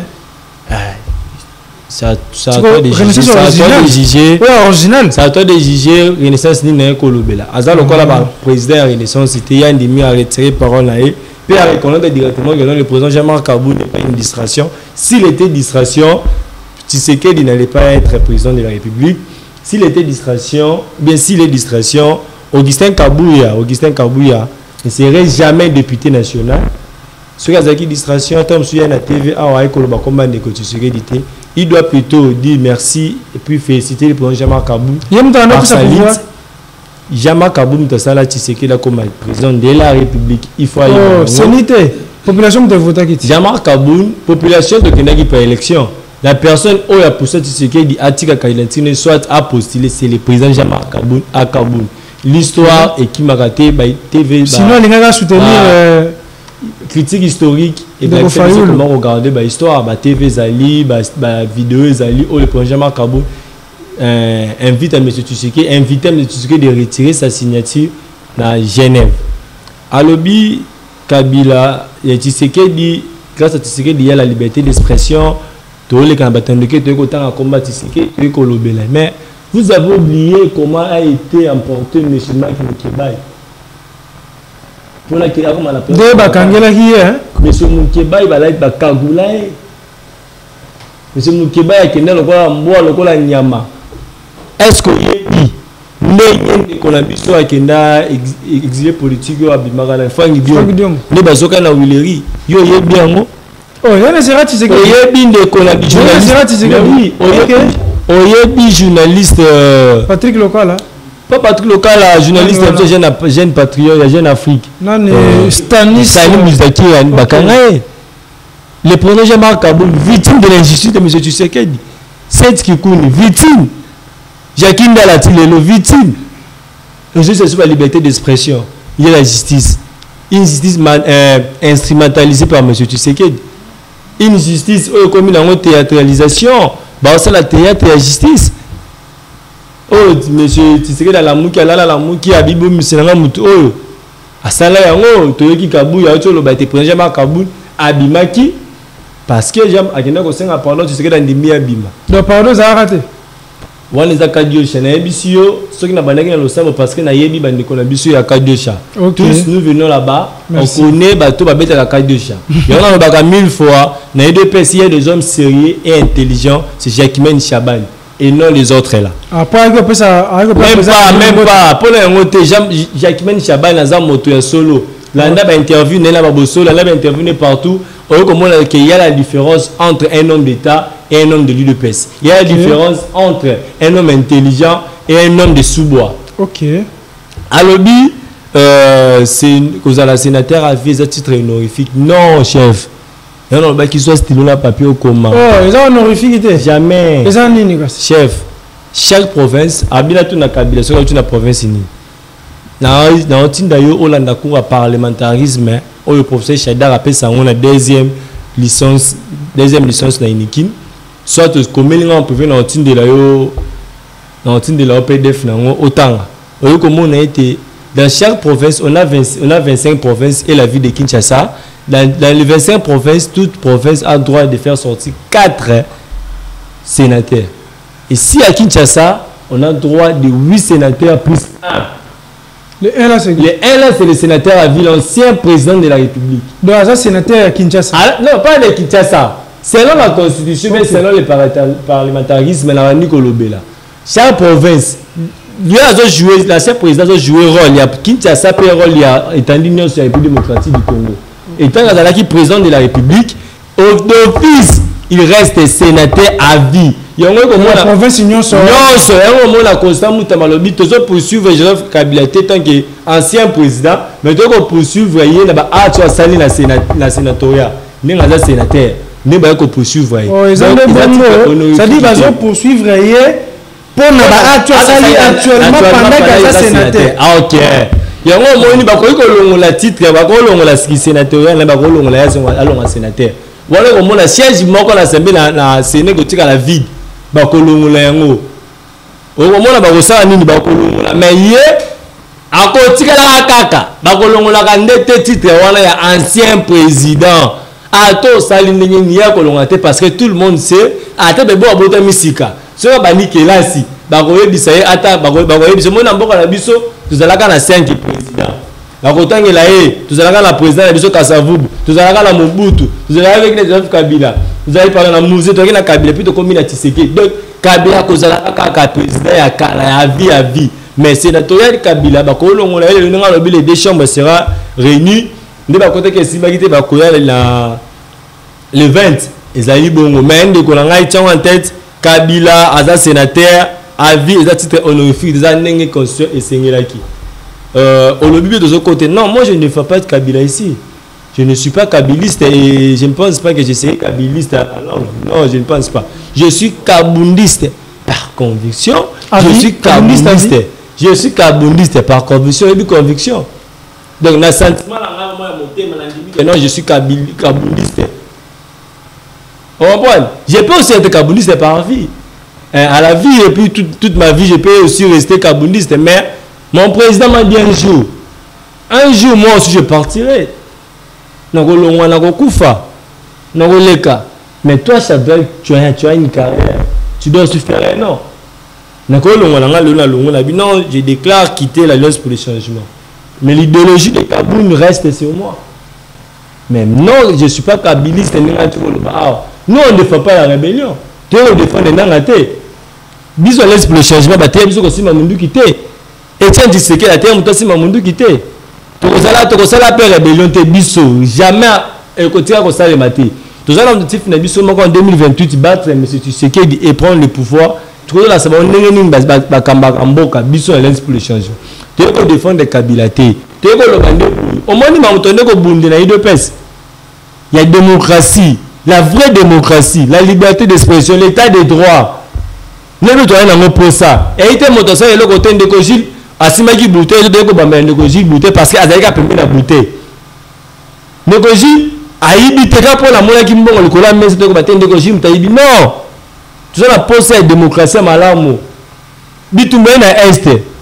Kabila congolais, lokola ndeko Fortina, Kabila congolais lokola ndeko Gilles, na ancien congolais, ceux qui m'ont la biso. Il le binga na kena na rebelle mais sous aketo ba non parce que ndeko Gilles et Fortina ba solaka c'est-à-dire que non ndeko Gilles aza peu rebelle non c'est pas ça tout ça la mambo esengi tout ça ce qui Kabila est réellement azali rebelle to Kabila na simananga ba bilisa ba preuve ba la kisi biso ba condamner ce réalité tout ça la mambo est nécessaire tout ça la makambo o ezali nécessaire ndeko na ngai. Le professeur Chadar a le 1000 fois l'immoralité en politique et ça bien été. Et ça madame. Mais oui, Chadar a paniqué, la personne qui couvre et à travers le gouvernemental, la personne qui va dans biso à l'aise. À l'aise, la personne qui couvre na bimi donc tout ça maman nécessaire de ko na to tsheko bambela bato makambo. Ce que la ligne de ko kabela ba de koloba. Bobimisi ba preuve la kisi bande ko ba kongomani ça c'est Kabila derrière ça et ça mais on va accepter mais ceux qui ezali Kabila te tout ça makambo ezali prioritaire oyo ezali priorité to sala yango to tika makambo ya Kadiosha bandeko bakokufa chaque jour ndeko Tshisekedi akuta superficie ya mboka na biso ya 2 345 km². Aujourd'hui Bunangana est sous occupation du M23. Plusieurs territoires occupés. Superficie ya biso ekita likolo ndeko Tshisekedi. Et au lieu azalama asama mbo sengeli il est en train de excusez azo acquiser balinga mususu. Au lieu de s'occuper le nécessaire, il est là seulement de parler Kabila lobby awa ndeko Tshisekedi. Alors baki non, je pars à les États-Unis, to signer un contrat, tout ça la partage à 50-50. Ba pesa ba tout dans les États-Unis ba richesse na biso, ba ko sa biso que non, to ko sala bongo pona ko lukape aki me ya okuta. Na banel ko ya okuta Kabila Tshisekedi azo lingani ateka mboka na biso. Azo lingani ateka ba richesse na biso ba kongomani to la moka. Azo kosa biso tazo pesa États-Unis biloko pona mboka na biso changer te. Aya ko pesa ba minerai ya pamba ba benga la ba kilo ba ya bolafa. OK. Asala ozali nécessaire de koji. Asika ko sa bato pasteur Flora pasteur Fortina. To sambela malamu pona mboka. Te ya bandi ba kongomani malamu yebisa ba kongomani te ndeko Tshisekedi aye moto ko soutenir te. Te ya kongomani malamu yebisa ba ngote ndeko Kabila za Tshisiko la yano inosa passer ba preuve ezalité. Lobi le yope jamais koko son comme président de la République. Olongwe likambo sala kite ba ko lo bakende ko Florence ndeko Fortina sala ki ko sala ndenge nini. En plus il y a père de la famille. To baki awa makaba Nicolas Kaza Tshisekedi lo baka nini c'est un père de la famille. Ça s'appelle la bana yobi ba ba ko passe pas donc c'est papa de soka makam. Basala ozali nécessaire de projet. Merci beaucoup ndeko Isako. Tu comme déjà presque dans souka mais on peut sabino 5 minutes pour na bolobana quelque chose sur ce qui se passe entre Matata Ponyo sur le procès Bukanga Lonzo. Boloba quelque chose sur le procès Bukanga Lonzo. Procès Bukanga Lonzo oyo toyebi ke biso na sotolia to mona mwa ba masango ebima mais apparemment mbongo ebima ezaka ebele par rapport ya musala oyo esalema na terrain. Lelo tozoye baté ce qui se passe. Koto die donné kamoleta lobi boye koto yo die donné kamoleta azana posa a continuer processus ya kosambisa kam nani Matata Ponyo. Koto caméra lobite erbu yo senga ko longa ba immunité ya Matata Ponyo zaka na au sénateur lelo akoma député. Donc il faut senga lisusu. Yekuna lobi akosenga soute po ici abandaka déjà instruction. Qu'est-ce qui se passe? To bandé pas na yo et plutôt ce qui se passe ya ndeko Fortina.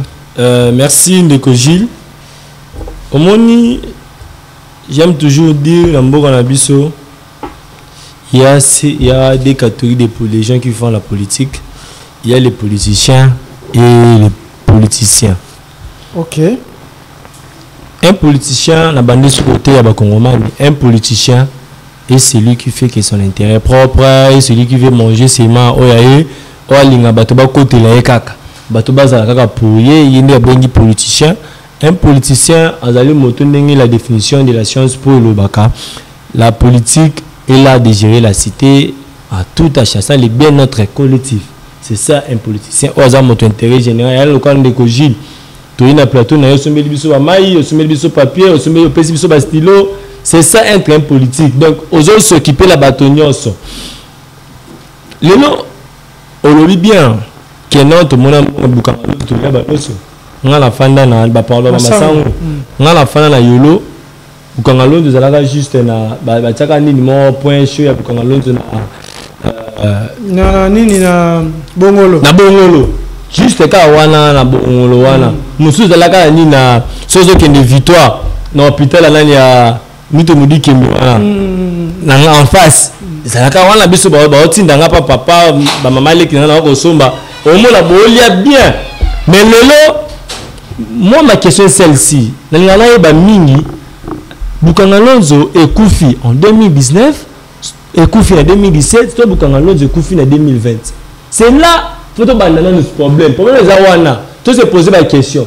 Quand est-ce que Bukanga Londres Koufaki?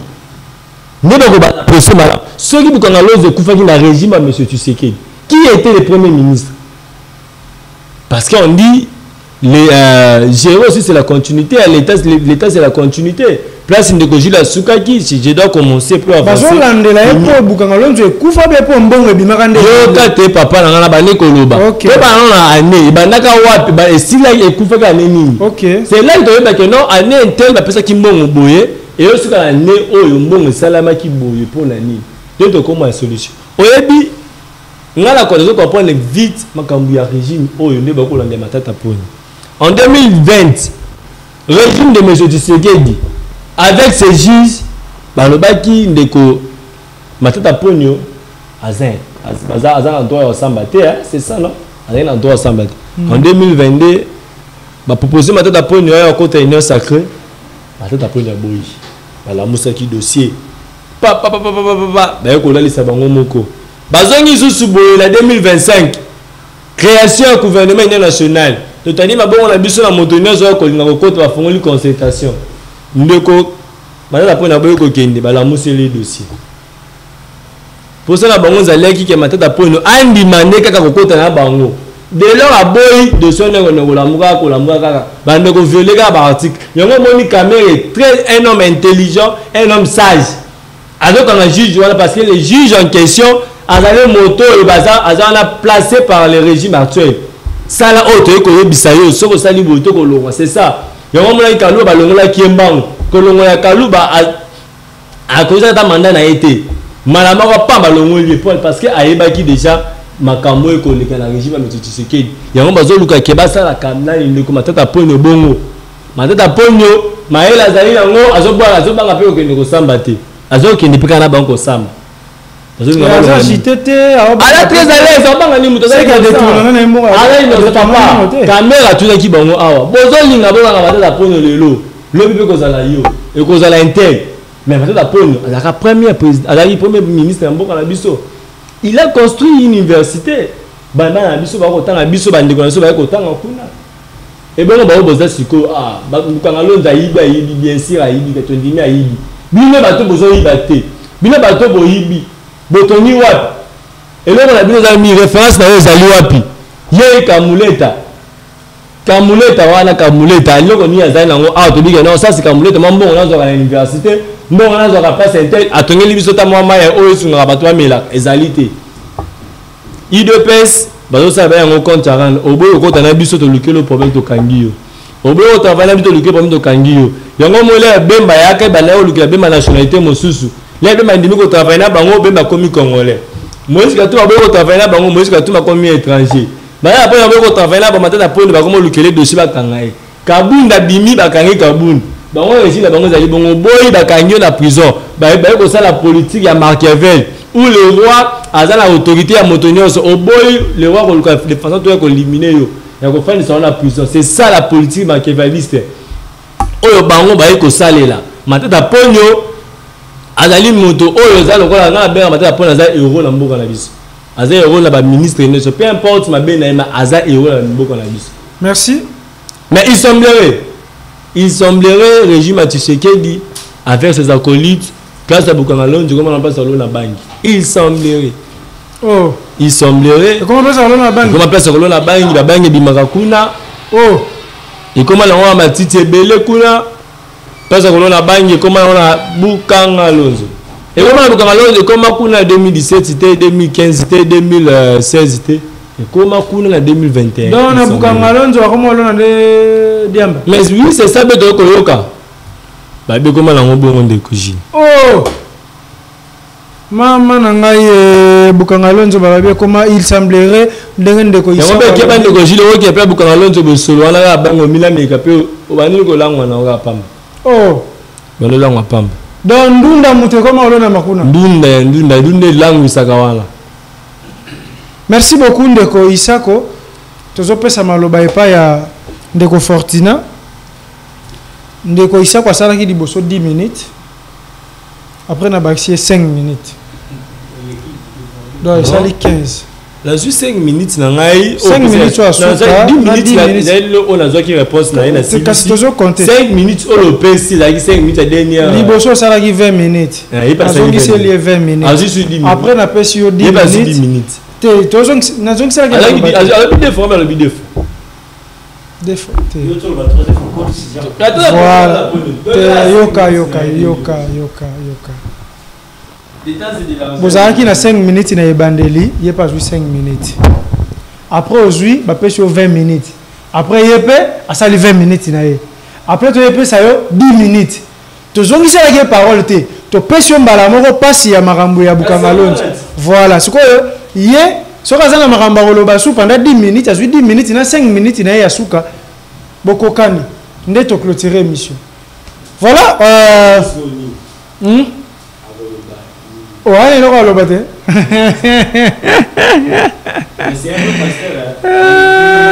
Ndeko Fortina. Ndeko président Renaissance ancien Nzambe. Ndeko Fortina. Maloba mboka wayo ça na ba réplique.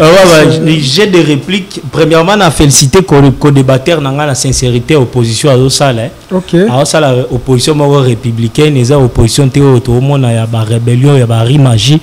Na oyo auti ko inventelenga le boa o professeur Ramazani Shadar mboko bato ba bomi ba professeur lokwa ba Ramazani ba Shadar wana azaka ministre intérieur a na mboko asala kani na 18 ans na bango elo ni sa réforme ni amema ki na ministère intérieur kendo tuna ba soldat kendo tuna bato asala na cabinet yana ba yebisa yo a inventé boa professeur a etangela biso parlementarisme au lobby sur le plan parlementarisme au batangiso na faculté qu'on pas ya yemo nanu oyo aza digne tas exemplaire tout que sur le plan des droits tout autant article tout en constitution tout autant sur le plan des droits papa tout en article tout en constitution tout en paragraphe D du Sénat tout en article 54 OK il y a lobby sur le parentalisme tout le monde aussi que sénateur à vie ezali il y a lobby que non azo représenter ba province nyonso bazo voter to tangangwa c'est la constitution papa constitution mobeko li konje zo kwa bible ya Congo verset o ekomomi na katité to ndima yango te yango to tanga article 104 les membres du Sénat portent le titre de sénateur là de 1 article 104 le membre du Sénat porte le titre de sénateur. Le sénateur représente sa province, mais son mandat est national. Là, c'est pour le sénateur. Le sénateur pour le Sénat. Mandat national. Écoutez, après, tout mandat est impératif et nul. Les candidats sénateurs sont présentés par des partis politiques. Il y a un parti politique qui est présentant sénateur à vie. Et même candidature à sénateur à vie. OK. Parti politique ni est sénateur à vie. Les candidats sénateurs sont présentés par des partis politiques premièrement par des regroupements politiques. OK. Abima na regroupement politique ni. OK. Nous opposition bon ça là. Bali ko tanga te.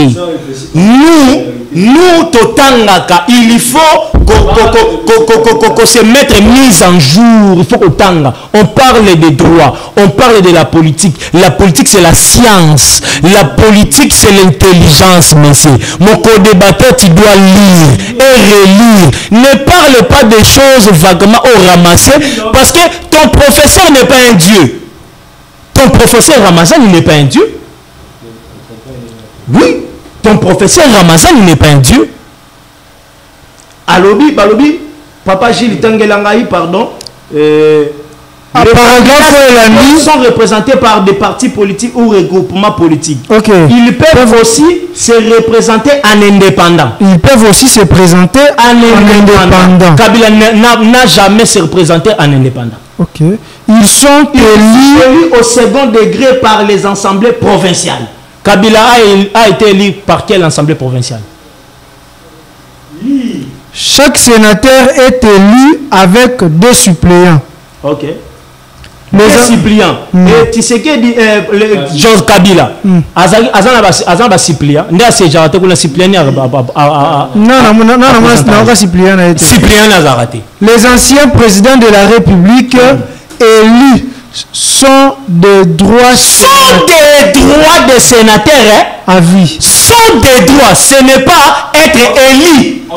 Ce n'est pas être écouté. Babi candidat président. Babi candidat président. Mais ma Pessibiso non. Les anciens présidents de la République élus. Donc, ancien président a eu pouvoir na mando quitté. Les anciens présidents de la République élus sont des droits sénateurs à vie. Les droits, les titres, ils ont des droits. Babi des droits. On parle des droits. On ne parle pas de l'élection. Sont des droits sénateurs à vie. Donc, les titres des droits. Ils ont reconnaître ancien président après avoir fini. Fonction il y a président de la République et a des droits il faut au sanini aucun de kuna na Sénat il y a autre dit que non et ça titre ils ont reconnaître bango na constitution non il y a on a biso non et ça li pas voter bango te bazana ba suppliante yoka bazana ba suppliante yolobi parlementarisme il y a on empêche l'article non il y a on tozo yoka tu y a autre kende c'est là que c'est dans aux ombrienga allez-y. La masturbation politique. Tu fais la masturbation politique. Ça, c'est ce qu'on appelle en français la masturbation politique. C'est pas bien. Allez-y. Ils ont basé sur le fondement. Ils ont superficiel. Un professeur aussi a remettre aussi en cause. S'il vous plaît. Il y a un sénateur à vie va reconnaître la constitution des droits. Les titres ils reconnu na tout ancien président. Ancien président même automatique d'une manière même Tshisekedi soka longo bokondi akokoma sénateur à vie. Comme la sénateur a vu qu'on a mis balé. Donc, des avis, babi qu'on a sauté dans ce babi mandat et sénateur et ça c'est le nombre de sénateurs ainsi que les conditions de leur élection et éligibilité sont fixées par la loi électorale. La loi électorale. Les sénateurs, autre dit qu'on article 5, le sénateur est élu pour un mandat de 5 ans. 5 ans. Il est rééligible. Le mandat de sénateur commence à la validation des pouvoirs par le Sénat et expire à l'installation du nouveau Sénat. Un sénateur à vie a une date d'expiration de un mandat. Même si Sénat et comme il fait mandat, il y a un sénateur à vie. Même si c'est nous et il y a un sénateur à vie. Ba voter, ça la élection de sénateur est engagé, est étalé. Il y a un sur la constitution, et ça les titres, et sa qualité, en république et Pessinaïe, étant que ancien chef de l'État. Donc, reconnaissance. Et ça reconnaissance, il y a république.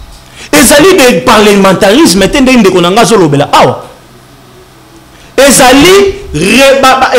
Ça bénéfice ya musala o ya sali na république et pesiye place wana azala wana comme sénateur à vie. Alors ba pesi biso siko soko kiti kuna na se ba pesi biso manière nini o bako ko kangela ye eza na se parce que to lobela si lever ba immunité na epé arrestation poursuite judiciaire à M. Kabila tout ça na carte constitution ça prévu par la loi et ça ne locomote zo échapper des droits.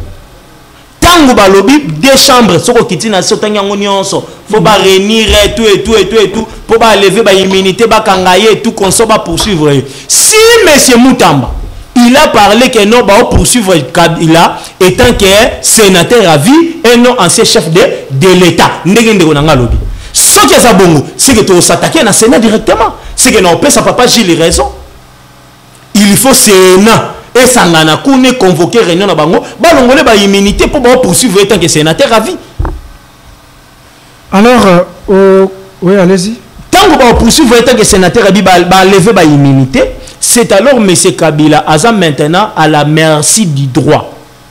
Cela veut dire il est maintenant illégible devant le droit. Nul n'est au-dessus de la loi. Même M. Tshisekedi n'est pas au-dessus de la loi. C'est pour cela qu'ils ont respecté la loi congolaise. Tshisekedi a respecté la mboko, tous les présidents ont respecté la loi loi Tshisekedi. Donc il a respecté à Mibeko. À la lettre.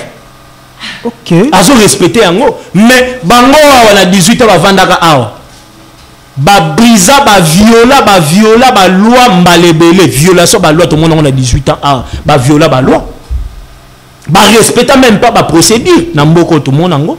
Ba makambo ebele et ça la ba violation ba droit. Mais Tshisekedi n'a pas voulu s'attaquer directement de Kabila. Ils ont respecté la loi accueillie dans le Sénat. Basengi na Sénat, ils ont des chambres, ils ont géré sénateur à vie. Toye panayo, tala ba effet automé, tomemelio. Tomonié aza entaché na crime. Tomonié aza entaché na insurrection. Tomonié aza entaché na rébellion. Tomonié aza en partenance na ba rebelle ou bazo agressé parce que dans la période il y a agression rwandaise. Yango wana na sepeli na pape François paix à son âme. Azalaka clairvoyant.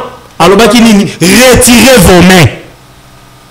Ok. Quand le pape disait ça, le pape voyait très loin. Donc à mon avis déjà même il n'a pas main ba congolais zawana ba main noire. Abi retirez vos mains.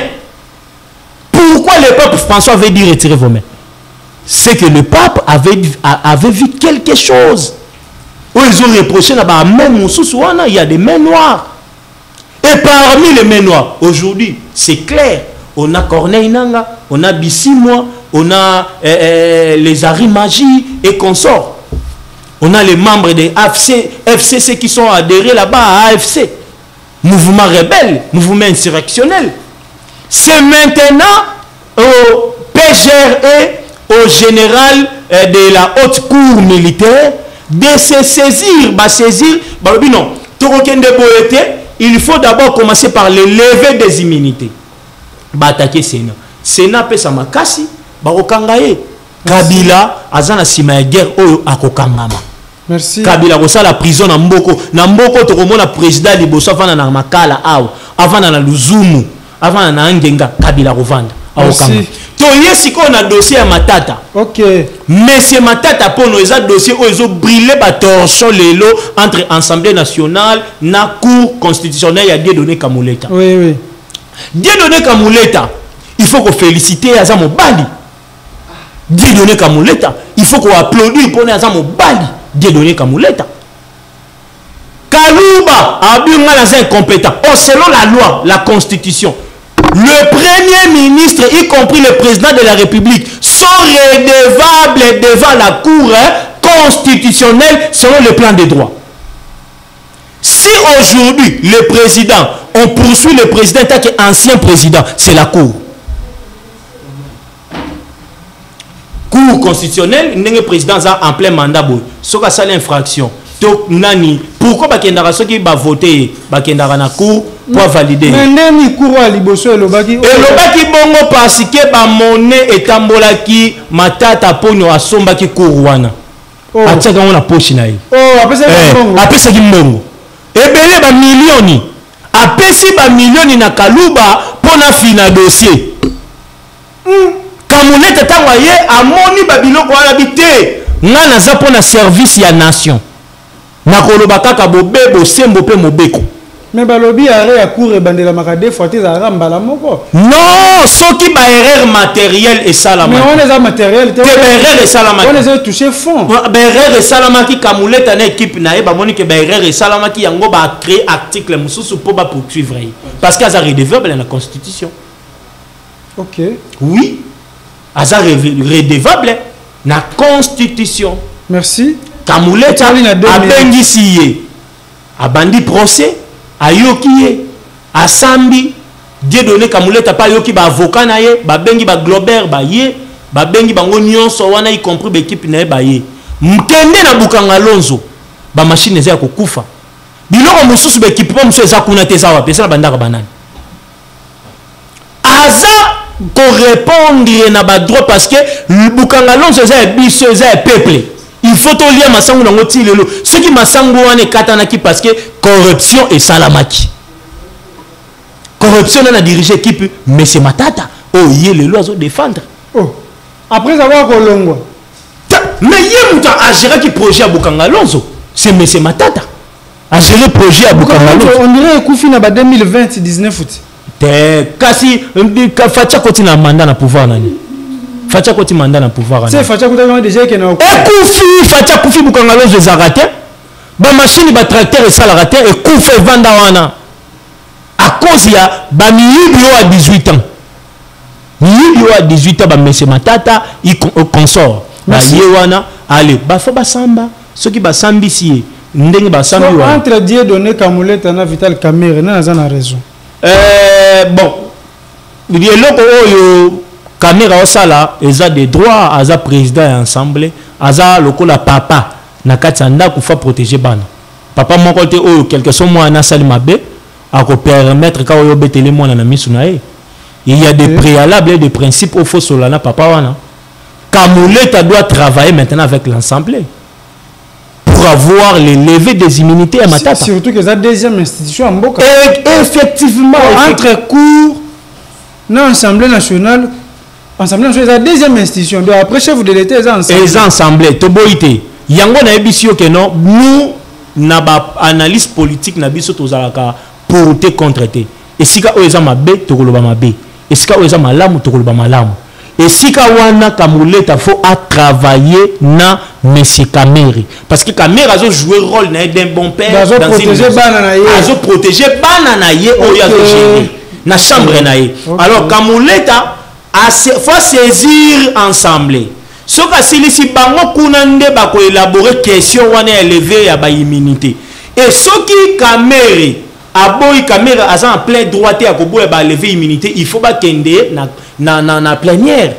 Mais ça kaka yemo ta ko décider. Ba député ba joa décision na ba député ne faut ba loba. Et ça Kamerhe té. Ndako lamkate bon matin na boy ba lever d'immunité. Non, c'est lo ba loi na bango moko ya parlement et PC pouvoir wana té. Règlement d'ordre intérieur il y a assemblée nationale et PC pouvoir wana té ya ko boya lever immunité il y a député on si longtemps bango moko ba député ba vandeli question wana té. Merci. Aza obligé à organiser plénière ba député ba voter. Ceux qui ba député ba voter au moment que non le procès va continuer. Merci beaucoup Pasteur Dioyo Fortina. Grand colloque et Komina Souka. Bozaka na 3 minutes. Bokendo delate parce que TV Zangonga. Il faut to silisa émission. Christian Bongoloza wapi. Il faut to komana souka émission grand colloque faut komana souka bandeko balandi Antoine télévision nazo senga na bino bon continuer toujours kolanda biso toza vraiment na posa soutien na bino chaîne na bino esali oyo fallait sala so bozo mona cadre nyonso oyo bo mona mosala nyonso to sala et senga biso pe ba moyen to na posa na ya soutien na bino so bo soutenir biso matériellement financièrement et ça la biso bien makasi ya on est muté osala ke mosala na bino ekende lisu liboso makasi ya on est muté osala ke lobby to la peine TNT ndeko Isako ozana 3 minutes na pona oloba ba dernier mot na yo pour monsieur Sila. Donc merci de Koji pour l'invitation au Bengisinga sur la grande colloque.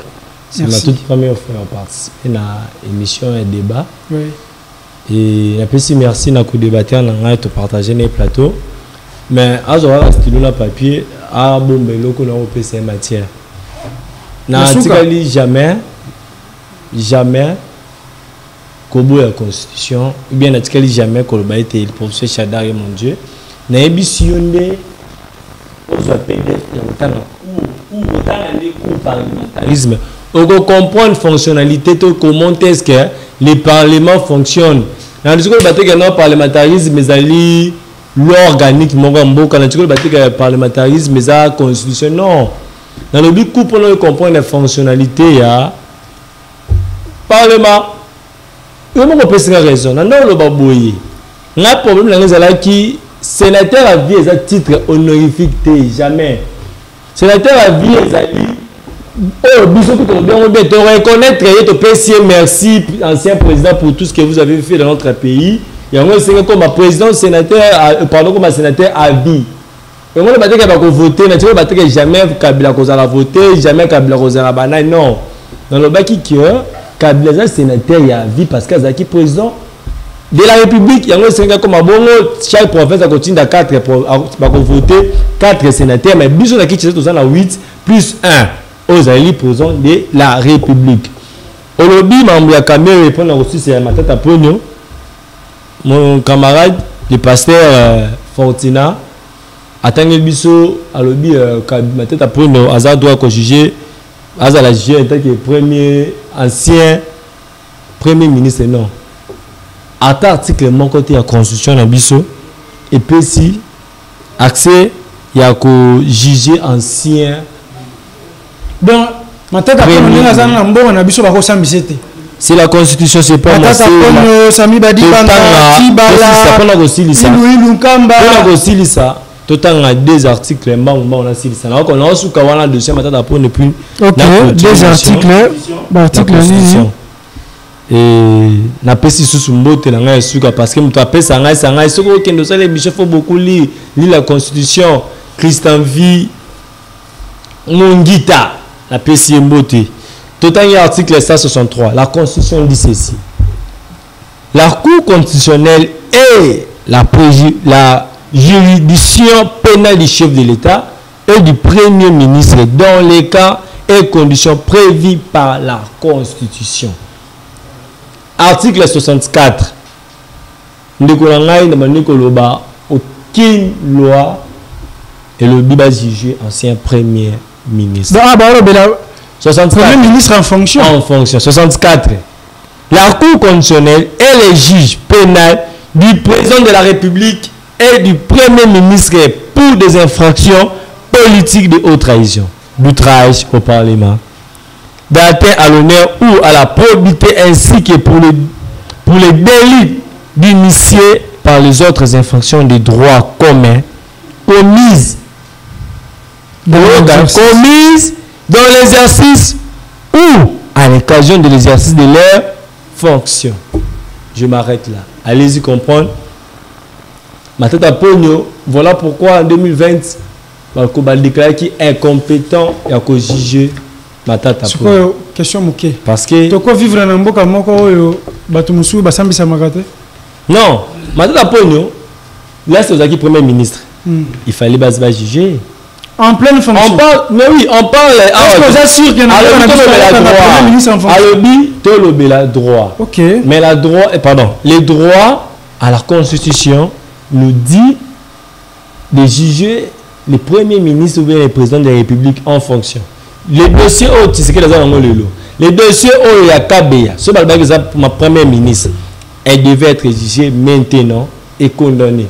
Mais dès lors le premier ministre, elle est protégée, bien il est protégé par la Constitution. Ce n'est pas moi, c'est la Constitution. Merci beaucoup. Si M. Tshisekedi a violé la Constitution, dans l'article 65, et le but qui met ce président de la République en fonction a violé la Constitution. Donc, on a violé ce qu'on appelle mais Tshisekedi a violé l'article interne.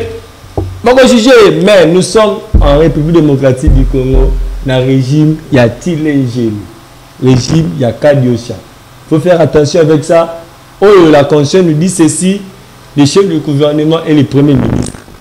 Ici, le ministre a conseillé les camarades sur l'inspiration du chef de l'État. Merci beaucoup. Et je vous remercie. Merci beaucoup, Shadrack Isako, le conseiller politique de l'Alliance, pour les changements, d'avoir participé au grand colloque de ce dimanche de ce dimanche à 16h juste. Maloba ezongi epai ya ndeko Fortina pour na clôturer émission na biso ya mokolo lelo. Ndeko Fortina maloba mboka yayo soko za neloba nalingi kaka toujours natanga ndeko nga makambo alobi wana esprit ya constitution na mona tanga likolo la cour constitutionnelle est la juridiction pénale du chef de l'État et du premier ministre dans les cas et les conditions prévues par la constitution. La cour constitutionnelle est la juridiction pénale du chef de l'État et du premier ministre dans les cas et conditions prévues par la Constitution. Écoutez, non, tu fais la masturbation politique. Je te comprends, tu es beaucoup plus de la politique. Je te comprends, moi je suis du droit. Écoutez, je vais interpréter. Écoutez, messieurs, tu as parlé, je me suis... Écoutez, non, c'est toi qui as donné l'article, non? C'est toi, l'article ici. Mais pourquoi tu t'agites? Pourquoi tu t'agites? Ndeko Gilles, Ndeko Fortina, les pasteurs, les gens qui nous suivent là sont plus intelligents que nous. Il y a des maîtres avocats, des juges qui nous suivent là. Donc, il faut faire attention. Là-bas, on ne dit pas les anciens, les anciens. Mais on utilise les ministres et les présidents de la République en fonction. Non, on n'a pas dit en fonction de cet article. Mais l'article 66. Mais je parle de l'article que tu as donné. Mais ici, on n'a pas mentionné fonction ou pas. On dit ceci. La Cour constitutionnelle est l'organe pénal. C'est pénal. Quand on parle de pénal, on voit le mot peine. Écoutez, du chef de l'État et du premier ministre. Mais je suis en train d'avancer. Laissez-moi d'analyser. Analysons entre toi et moi. Maintenant, dans la République démocratique, qui est le premier ministre? Maintenant, c'est Madame Judith. Qui est le premier République? Mais c'est Fatima. On dit quoi? Les présidents et les premiers. On ne dit pas ici en fonction. Écoutez, mais c'est pourquoi vous êtes en train de mentir la population qui nous suit. Mais je suis en train de lire. J'ai relu seulement l'article que tu as donné. La Cour constitutionnelle et la juridiction pénale. Là maintenant c'est le pénaliste. On doit appeler le pénaliste. Pénal du chef de l'État. Du chef de l'État. Quand on parle de pénal, on voit directement la peine. Aujourd'hui, quand on parle de peine, aujourd'hui on veut juger ma tête à pognon. Comme étant une première ministre qui a aujourd'hui, en sa qualité de premier ministre, écoutez, vous êtes en train de déranger, vous avez fait la masturbation politique dans ce plateau, messieurs. Pourquoi vous les gens de Kaboul, aujourd'hui on veut juger ma tête à pognon? Tu déranges au plateau, je suis en train de répondre. Messieurs, il faut faire les débats, la police des débats, il faut arrêter les messieurs ici. Il a parlé, non? Aujourd'hui, on veut juger la police de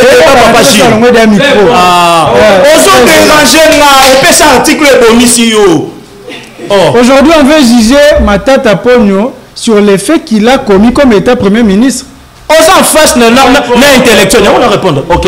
Aujourd'hui, on veut juger Matata Pogno sur les effets qu'il a commis comme premier ministre qu'il a commis à l'exercice de ses fonctions. Ok. Pendant l'exercice de ses fonctions, poursuite judiciaire pour la première ministre et le chef de l'État est suspendu. Jusqu'à la fin mandat naïe matata tango asilisi tanga article na mobimba otangi likolo kita tina se article 164 kita mobimba nazotanga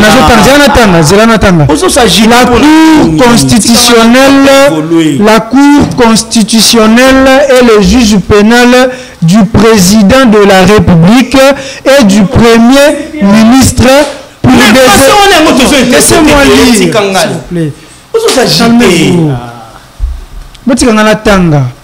La Cour constitutionnelle et le juge pénal du président de la République et du Premier ministre pour des infractions politiques de haute trahison, d'outrage au Parlement, d'atteinte à l'honneur ou à la probité, ainsi que pour les délits d'initié et pour les autres infractions du droit commun commises dans l'exercice ou à l'occasion de l'exercice de leurs fonctions.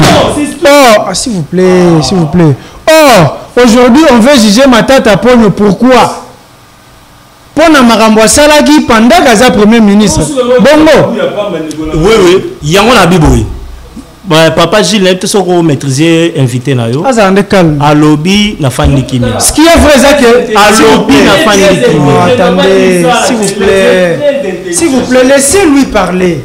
Les ayote mutoroyo de la Mawa, qui est intelligent ou pas, aboya marambo loba. Tika ya loba marambo azana ngoposa. Peuple congolais, je vous prends en témoin. Au moment de l'élection, ce genre de messieurs, il faut sanctionner. Ceux qui ont postulé dans le bino bana kingabwa, bota elongo bien. Bo sanctionner ngo. Abimate, alekate. Pour babilo kwa zo bimisa et ko ki sabino. Voilà, azaki na 3 minutes, tu vois eleki belé. Voilà, mais là c'est propos. T'es pas yo zo boya ya loba. Il est libre, il est libre s'il vous plaît. Laissez-lui affingité. Laissez-lui parler. Sur alobi buzoba. Et ça la sanctionner, c'est sanctions infilt. Sanctions infilt. Sanctions. Voilà, tu vois. Et ça on va y tracer la banane ngaba.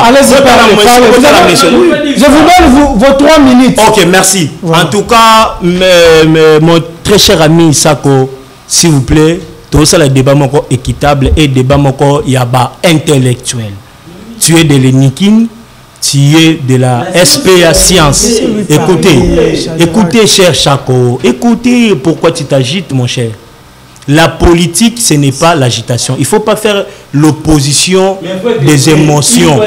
Tu es émotionné. Tu es émotionné, mon cher. Tu es envoûté par la masturbation politique de Kabouzi. Tu dois être désenvoûté.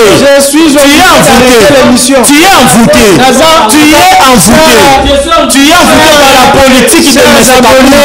Tu dois être désenvoûté. Grand collègue comme la souka, on se retrouve. Non, laissez-moi parler. C'est moi qui ai la parole. Laissez-moi parler.